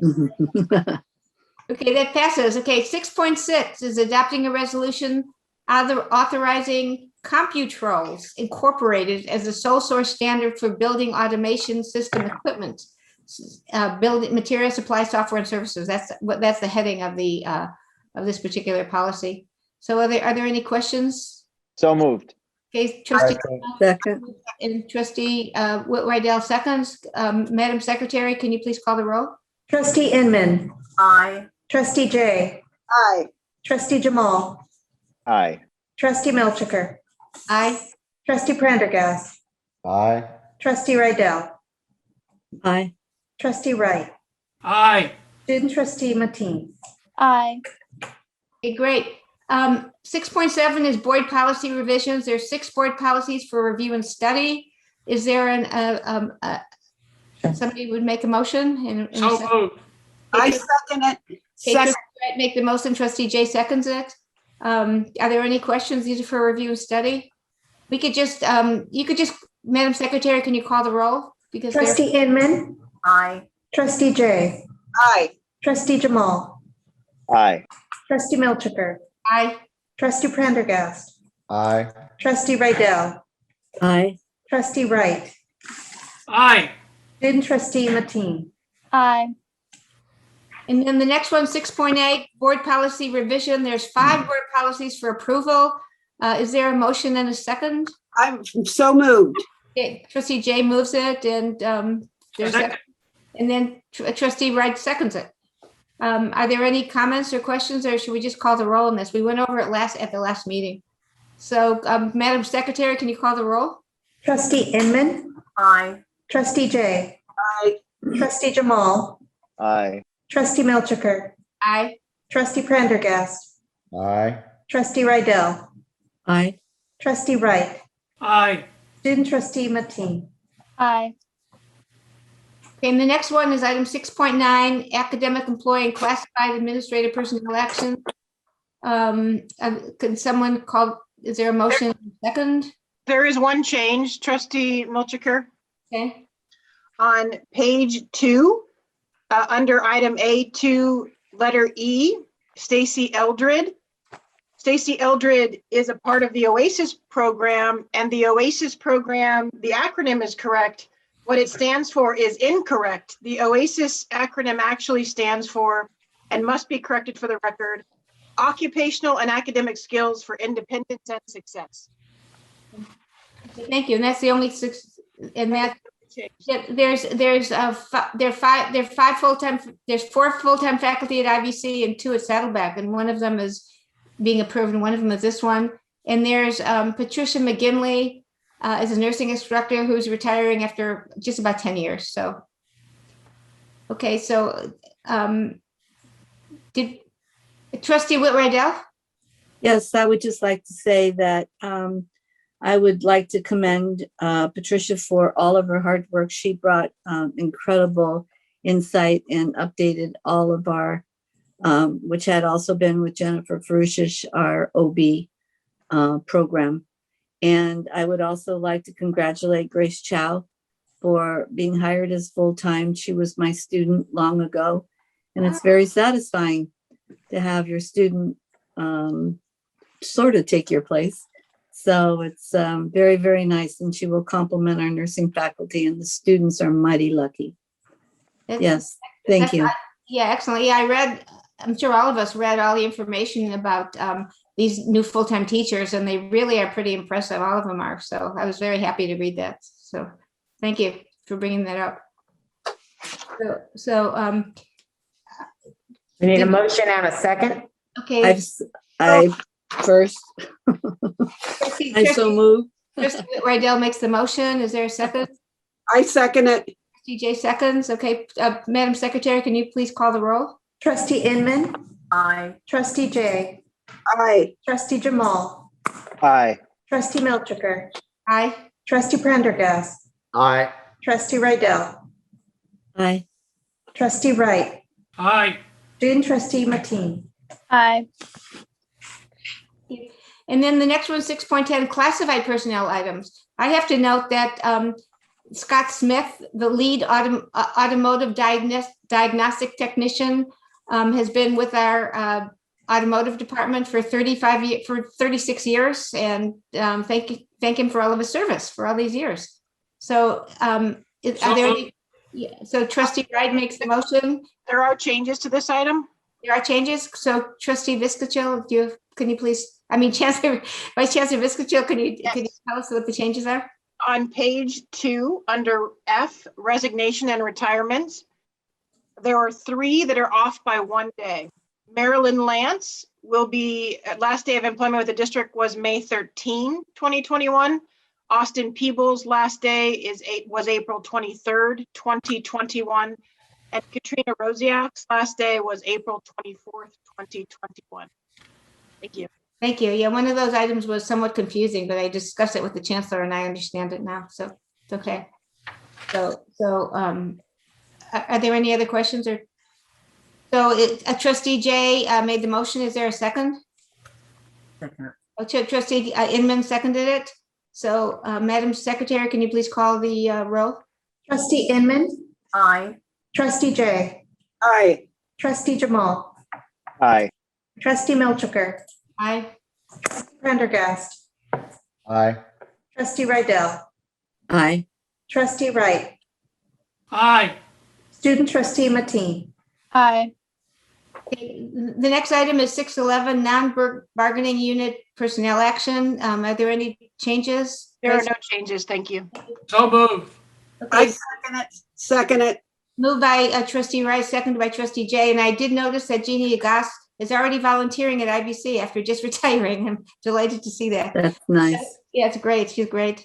So is there, Madam Secretary, can you please call the roll? Trustee Inman, Aye. trustee Jay, Aye. trustee Jamal, Aye. trustee Milchiker, Aye. trustee Prendergast, Aye. trustee Rydell, Aye. trustee Wright, Aye. student trustee Matee. Aye. Okay, thank you. And 612 is EEO Plan Multiple Methods Allocation Form 2021. This is for equal employee opportunity. Are there any, is there a motion and a second, please? I so moved. Trustee Jay moves it. Is there a second? Second. And trustee Wright seconds it. Are there any questions on this? Pretty routine stuff, I think. Okay, can you please call the roll, Madam Secretary? Trustee Inman, Aye. trustee Jay, Aye. trustee Jamal, Aye. trustee Milchiker, Aye. trustee Prendergast, Aye. trustee Rydell, Aye. trustee Wright, Aye. student trustee Matee. Aye. Okay, and the next item is 613, destruction of class 3 disposable records. We have to dispose these records and how they dispose them. Okay, is there a motion and a second? So moved. Trustee Jay makes the motion. Is there a second? Second. Second, trustee Wright. Are there any questions as to how these records are going to be disposed of? Kind of interesting, actually. Okay, trustee, Madam Secretary, can you please call the roll? Trustee Inman, Aye. trustee Jay, Aye. trustee Jamal, Aye. trustee Milchiker, Aye. trustee Prendergast, Aye. trustee Rydell, Aye. trustee Wright, Aye. student trustee Matee. Aye. Okay, next we're doing the written reports. I don't think there's any need to go over these. There's facilities plan report 7.2. Yeah, the only thing, go Marcia, ahead. is at some point I would like to get, I think I brought this up a meeting or two ago. I'm feeling somewhat out of touch. So maybe at some point soon we can do an in-person, tour of what we're doing with facilities, Anne Marie. I agree with that. I agree with that. Yeah, and maybe we could do with That's a all the good idea. trustees. Yeah, to see exactly what's happening with all the buildings that we're building and how they're going up where they're going to be located. Well, I think President Stern put up some kind of camera so you can watch the one building being built. I did it once. So Yeah, that's great. I think maybe if we can stagger it, do Saddleback and then IBC and then ATEP maybe the last one maybe. Yeah, 3 trustees at a time to see the facilities plan. Yeah, because we get the facilities plan on every board agenda, but we don't. It's appreciated. We had a wonderful tour of the stadium a while ago, a long time ago. Okay, thank you. Good idea. Okay, and then 73 is the CARES and Carissa Act funding. 7.4 is our COVID-19 block grant, a monthly financial status report, retiree OPEB, trust fund, pension stabilization, quarterly investment report, then the written and oral report. So I'm going to ask each of these people if they, along with the written report, if they wanted to give an oral report, and there will be one. So Chancellor Kathleen Burke, along with your written report, do you want an oral report too? No, in keeping an eye on the time, I'd like to move, I'll pass tonight. Okay, and then IVC College President John Hernandez, do you have a report along with your written report? An oral report? No additional report. And Saddleback College President Elliot Stern, do you have an oral report along with your written report? No additional report. Okay, and So I had, Marcia, hold on. We'll finish before 9. I just had a quick question. No, there is one report. Okay, go ahead. No, I had a quick question for Dr. Stern and Hernandez. I wanted to ask earlier and I forgot about, how are we doing on managing the facility rentals requests? I'm sure that there are a lot of requests that are coming in. I know I've been contacted by the community, really eager to know. So where we are in terms of opening up our facilities for rentals to the community? So we have the word out. So Sean Ravel is now in charge of all our facilities rental. Trustee Jamal, if anybody needs his contact information, I can provide that to you. We've let it be known that we are considering new proposals. We do remind everybody, however, that we are still under an emergency order. So Chancellor Burke does need to approve of facility use rentals that we bring in, but we have let it be known that some restrictions have been eased, particularly for outdoor use, and we would love to welcome back some of the previous users. We have also received several requests. We've approved several. Most of them are for parking. For example, the church that's adjacent to the property is going to use parking. We have the Salvation Army using one of our lots for a drop-off of donations and a couple others. So we have been receiving several, and we are going to review each as they come in. And we have had, for example, the Red Cross on campus twice for blood drives. And of course, we had the Orange County voter site this last fall. So, we have been providing some limited and are looking forward to additional, potential facilities rentals. Yeah, that's good. I don't know about our board. I get a few requests. I know they're going to start to increase. So we'll finish on time. I heard someone worried. We'll finish before 9. It's not a problem. Well, Anne Marie actually has a. I'd like to ask for a motion to extend to 9:15. Yeah, because Anne Marie has an important report. So. Oh, okay. Is there a motion to extend the meeting till 9:15? I so move. Okay, Trustee Whit-Rydell, is there a second? Second. Okay, Trustee Carolyn Inman, do you need to call the roll on this one too? Yes. Yes. Well, calling the roll takes up hours, Trustee Inman. Aye. Trustee Jay. Aye. Trustee Jamal. Aye. Trustee Milchiker. Aye. Trustee Prendergast. Aye. Trustee Rydell. Aye. Trustee Wright. Aye. Student Trustee Matteen. Aye. Thank you. By the way, the President's report and the Chancellor report are very informative, so I'm sure you all read them. So tell us what's going on at the colleges. Very Now, good. Vice Chancellor of Business Services, Anne Marie Gable, your written report was very excellent, but you have an oral report, and I won't go into what you're going to talk about. You can say it, okay? All right, thank you. So we just wanted to give an update on where we are with our federal coronavirus stimulus funds, as well as the May revise that just came out last Friday. I will try to go through this quickly. As you know, there are 3 pots of money now that has come through on the federal coronavirus stimulus funds. We have the Coronavirus Aid, Relief, and Economic Security, which we call the CARES Act. We've received those allocations back in April of 2020. There are the Coronavirus Response and Relief Supplemental Appropriations Act, or the CRSA Act, where the allocations came in January 14th of 2021. And then the American Rescue Plan, which is what we call the ARP Act, we got those allocations just last week on May 11th of 2021. And then we have the May revise. So here with the CARES Act, you've seen this grid before. I'm not going to go over all of it, but there was $12.5 billion that was allocated nationwide. Saddleback College received $8.7 million of those funds.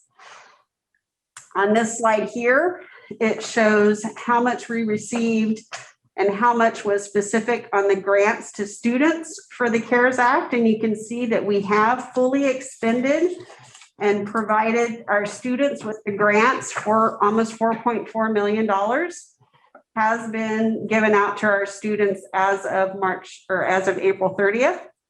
The institutional portion, we have spent almost all of it. We only have $386,000 remaining as of April 30th of the total almost $4.4 million related to the CARES Act. This is also known as the Higher Education Emergency Relief Fund. And so you will see HERF. So we have HERF 1 allocations is the CARES Act.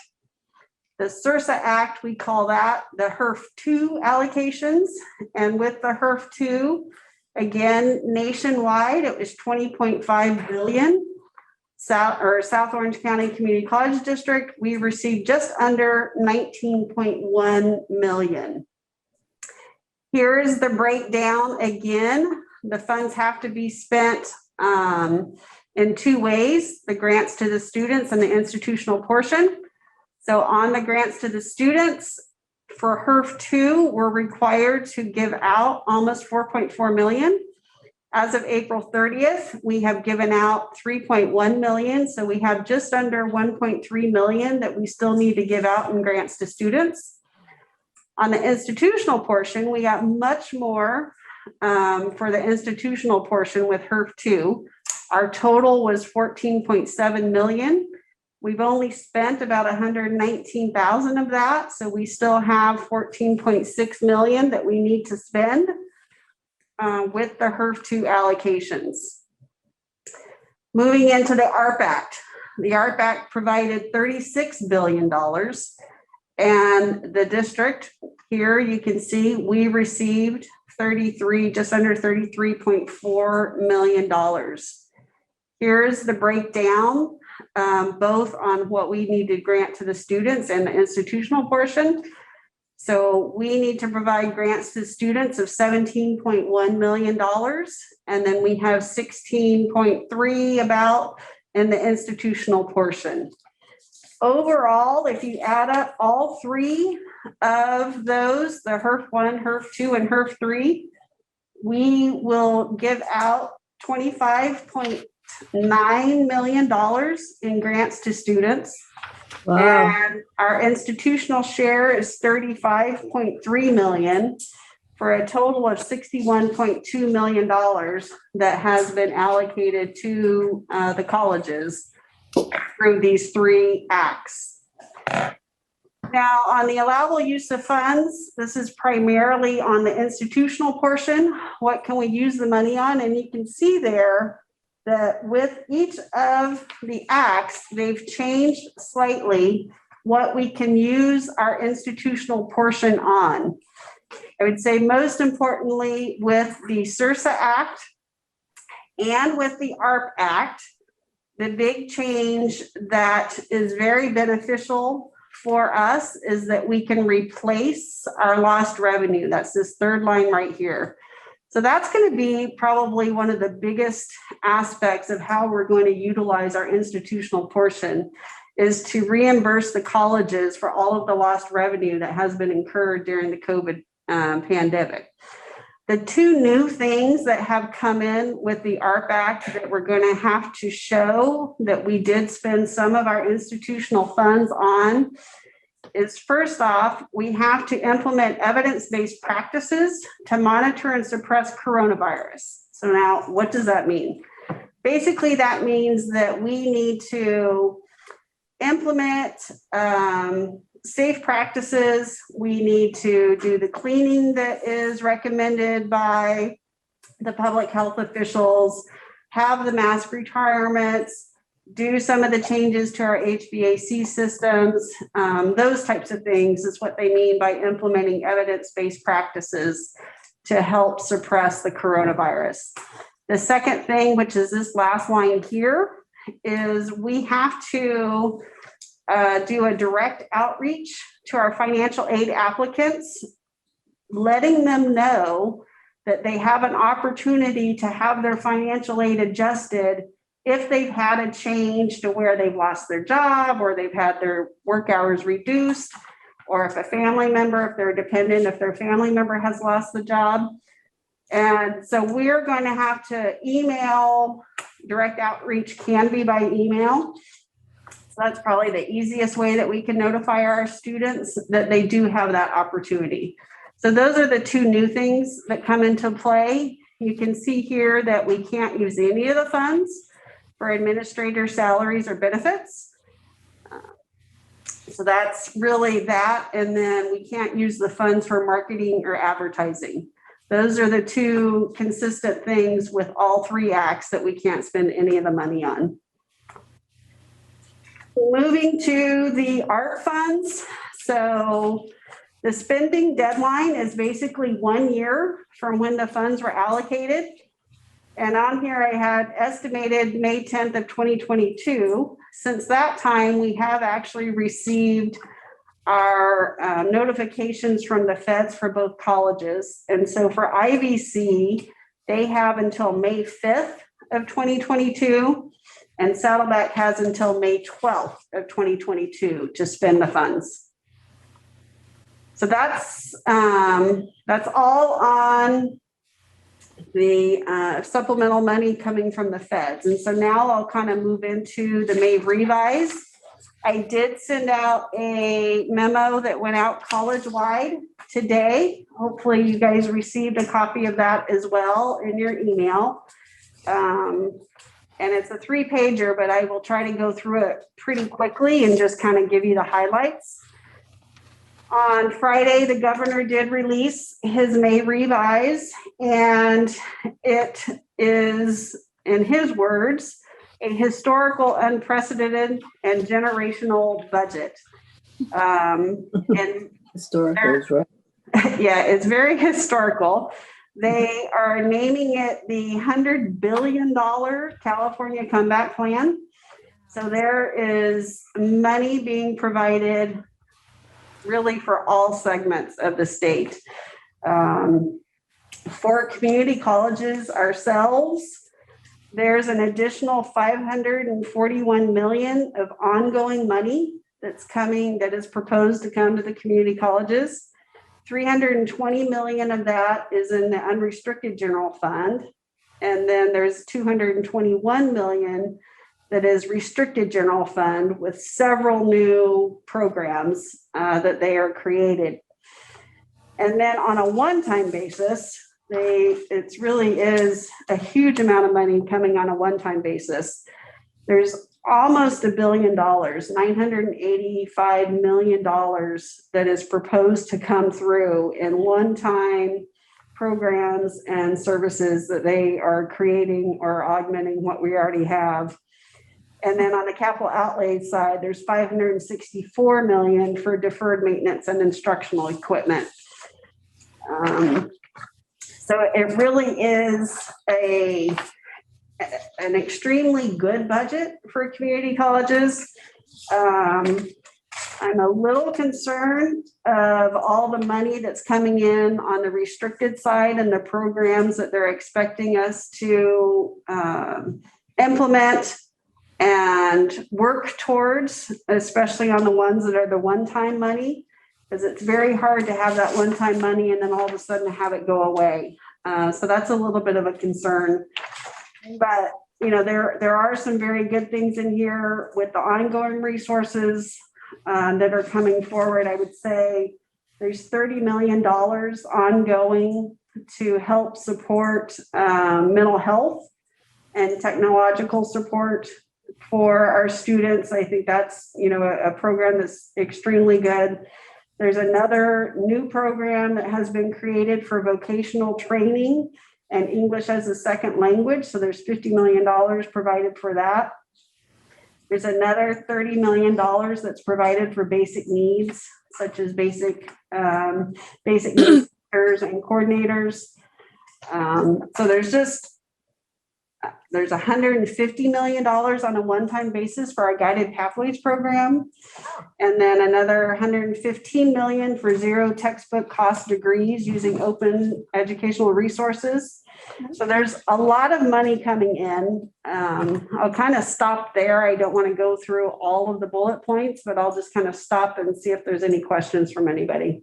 We weren't seeing any of the bullet points. We're stuck on the releases expected. Well, that's because I had to post, I had to post this last week before the May revise came out. And so the bullet points, I'm just reading to you, but it was. Right, so they're all in the email that Anne-Marie sent out earlier today. Okay, thank you. Yes. Thanks, you. Anne Marie, I would just like to say that if there is any money left over that's not used in some of those categories, that it be directed towards mental health. I honestly believe there can never be enough money for mental health. It's as important as any physical illness. I mean, you go to the ER and if you have a heart attack, someone will take care of you. But if you go to the ER with a mental illness, it's very difficult and they refer you. So one is help, one is referral. It needs more money. We need to see it as a true illness. Thank you. Thank you, Trustee Kim Jamal. Well, on tax day, I think we should all say, especially the district, thank God for our taxpayers. Yeah. I mean, it's really unbelievable and staggering the amount of funds, and bad day for me because the Trump tax plan kills our family, and we get killed with the Trump taxes. I mean, it totally reversed our fortunes, but so be it. We're really fortunate as a district to have the taxpayers support us the way they do. And my question is to Anne Marie, is there a way to prioritize some of these federal funds in a way? I know they have to be spent during a certain time period, but looking at an investment in the future, especially I think the distance learning investments that we could make that go way beyond the deadline to make the investment. Are there ways to do that? We would have to look into it. There's prohibitions against using the funding for capital facilities. So we can't really make upgrades to our facilities. We can make repairs and maintenance to our HVAC systems so that we can bring them compliant with the most current ASHRAE standards, which is what we're looking into doing. But even doing that, we have to get approval from our federal program monitor. But we have reached out to them to get that. We can, purchase hotspots and, laptops and computers to help with instruction via a distance education modality. We can spend things on that. We have the lost revenue that we're doing. So, and really it's the campuses that are coming up with the plans on what the needs are by campus and what they need to spend the money on. So I would turn it over to Dr. Hernandez and Dr. Stern to see if they want to elaborate any on what their plans are with funding. Maybe it's something small. I mean, this is totally off the top of my head. Like let's buy 5 years of Zoom services now. I mean, I don't know. Can we do things like that? Well, technically no, because we have to follow accounting guidelines, and that would be considered a prepaid expense. And so we can only expense it for a year. Now, whether or not they would allow us to obligate the funds, we do have the ability to request a 1-year extension where they don't give you any more funds, but they will give you 1 more year to spend the money. So we can maybe spend it over 2 years to stretch it out to May of 2023. But I don't think we would be able to buy 5 years worth of Zoom licensing. That just wouldn't be appropriate in order for us to follow GAAP appropriately, which is generally accepted accounting principles, which is what we have to follow with our federal funding.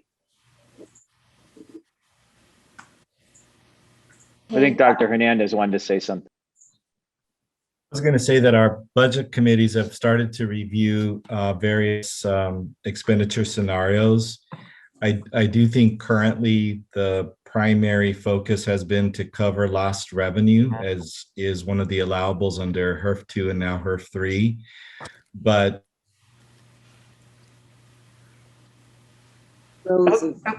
He froze All right, again. Elliot, you finished the sentence. I can't do that one, not this time, but I will do my own. Our biggest three categories, if it helps, that we've identified so far would be lost revenues, so that we don't face a deficit in our carry forward and can replace those funds. Number two would be technology that we can loan out to students, or we've developed also a learn to earn program for laptops starting in fall. If a student does a certain number of credits with us, they don't have to give it back or owe us any money for it. And then third would be hardware that we're doing for web streaming in our labs, now up to over 30 labs and conference rooms, some of them with very sophisticated hardware to actually track with cameras and audio so that we can teach in new modalities that we've never been able to do before. So we're trying to identify investments. John, you're back. Well, sorry, John, but you got me thinking it may be self-serving, but I mean, we have trouble with the boardroom of being able to accommodate Zoom and in person because of a lack of technology infrastructure. Why don't we use some of those funds for that? So I don't know, Chancellor Burke, I don't know where Bob is in managing that, but we certainly want to help in any way we can. We have done it in our own conference rooms throughout the college. So my apologies that I don't know what's Bob is going to be up on it. Dr. Hernandez, did you have something else you wanted to say, or are you finished? Yeah, I think I got cut off with this unstable internet for some reason. But again, the instructional and student support were going to be priority. Lost revenue restoration, I was mentioning, HVAC ventilation upgrades, tech support, health and wellness, and other emergency grants are the current items that our budget committee has begun to review. Excellent. Good. A lot of needs. Thank you. Speaking to Zoom funds, there are other sources of funding besides the COVID-related funding. Our district-wide technology committee, or DTC, has been instrumental in helping us free up money for what are called LTIs, learning tool interoperability standards, so plugins that work with the LMS Canvas to extend its function for faculty and students. I think Trustee Jamal's question was specifically about Zoom capabilities for the boardroom. What we've done there is, because we don't know exactly what format we're going to be allowed to meet in, is to go with a flexibility strategy. We procured cameras such as the one that is in the room with Anne Marie and the Chancellor, so that we can configure any room on campus due to social distancing restrictions. So we are prepared to bring you all together in the same room, or to do it distributed in different rooms. I understand that.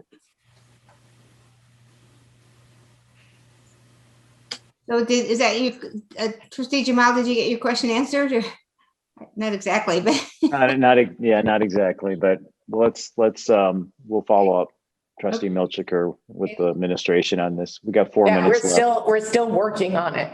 Okay. Are there any other questions? We have 4 minutes left, and I have to ask Trustee Viscachill, do you have any oral report to make?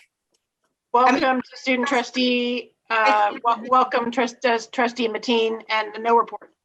Thank you. And Vice Chancellor Bob Bermici, do you have any report, anything? Yes, I want to give our thanks and appreciation and congratulations to Jean Shoa, the CSEA District Services Employee of the Year you honored earlier in the meeting today. Jean's work on the data warehouse has been vital to us. So thanks. Great, thank you. Okay, is there anything else that anybody has to say about this? Okay, the meeting is adjourned. Good night, everyone. Good night, everyone. With 3 minutes to spare. Good night. Good night. Thank you.